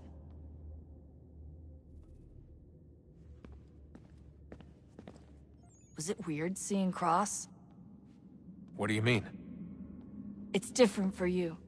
You don't know about what happened, I guess. For a long time, he was important to us. He was a different person. Sean said he was a sleeper agent. Like Lucy.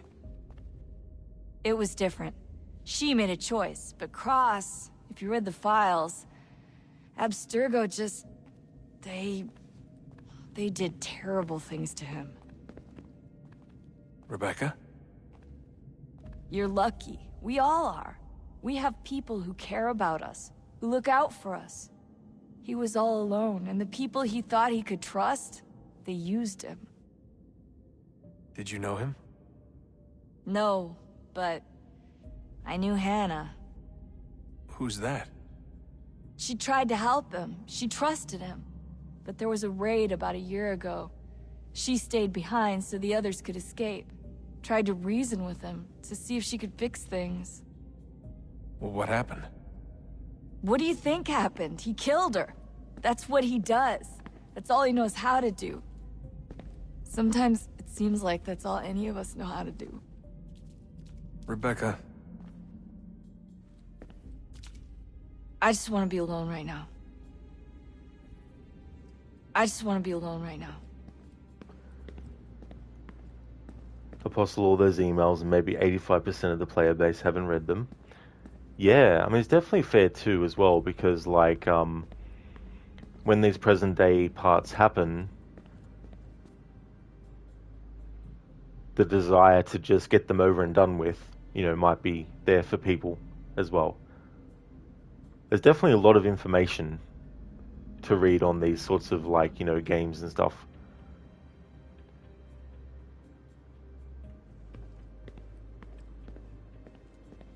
All the Juno stuff that you can trigger based on getting power sources and all that. In this playthrough, I'm going to wait until we get to the point of the story where the game is like, well, you have to start putting the power sources in now. That way I can get all the Juno cutscenes in one stream, all lined up, one after the other.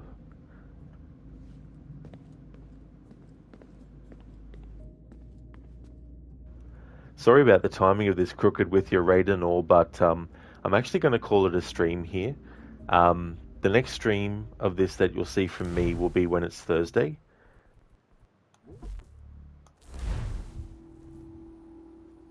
Before we raid out to Inmita, who's playing The Witcher 3, I'd like to give some shout-outs to the following streamers.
Would like to definitely recommend people check out the following streamers: Hipsuit, who's doing some Stardew Valley; Crocodiles, who's doing Assassin's Creed Brotherhood; Stocks, who has been doing Dead by Daylight; Lone Star, who finished recently Horizon Zero Dawn; Lucinda, who did a stream recently of Cult of the Lamb, is also doing a playthrough of Resident Evil Revelations 2 as part of her Resident Evil marathon.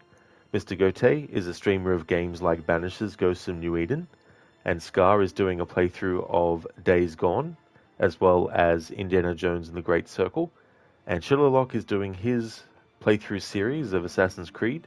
He's currently up to Assassin's Creed 3 Liberation, the remastered version. No worries at all, Lucinda, for the stream. No problemo. And Zom, no worries at all for the stream either. I definitely hope you have a great rest of your day as well. Thank you very much.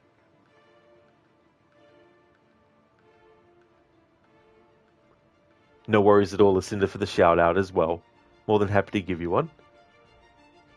Want to thank everyone for watching this stream. I really do appreciate it a lot. I'll put a general raid message into chat that everyone can feel free to copy and paste. And I've also got one for subscribers that I'll put in chat as well.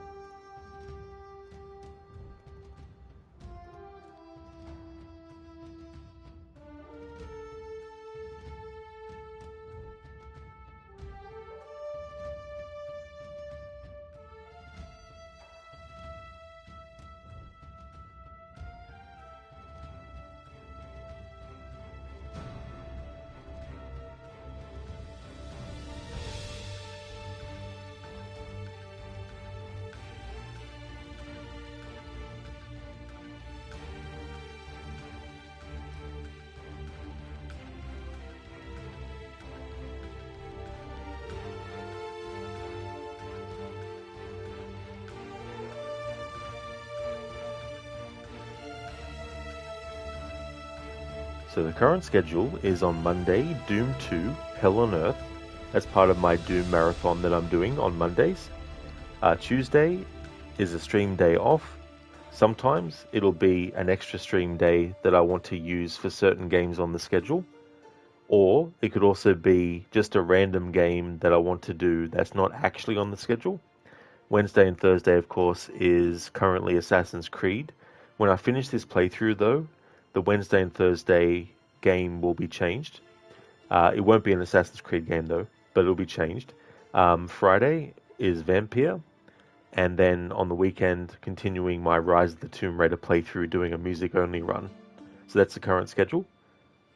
If you see me streaming Assassin's Creed 3 again, then you know it's become Thursday. I hope that everyone has a great rest of your day. Thanks for watching, and catch you next time.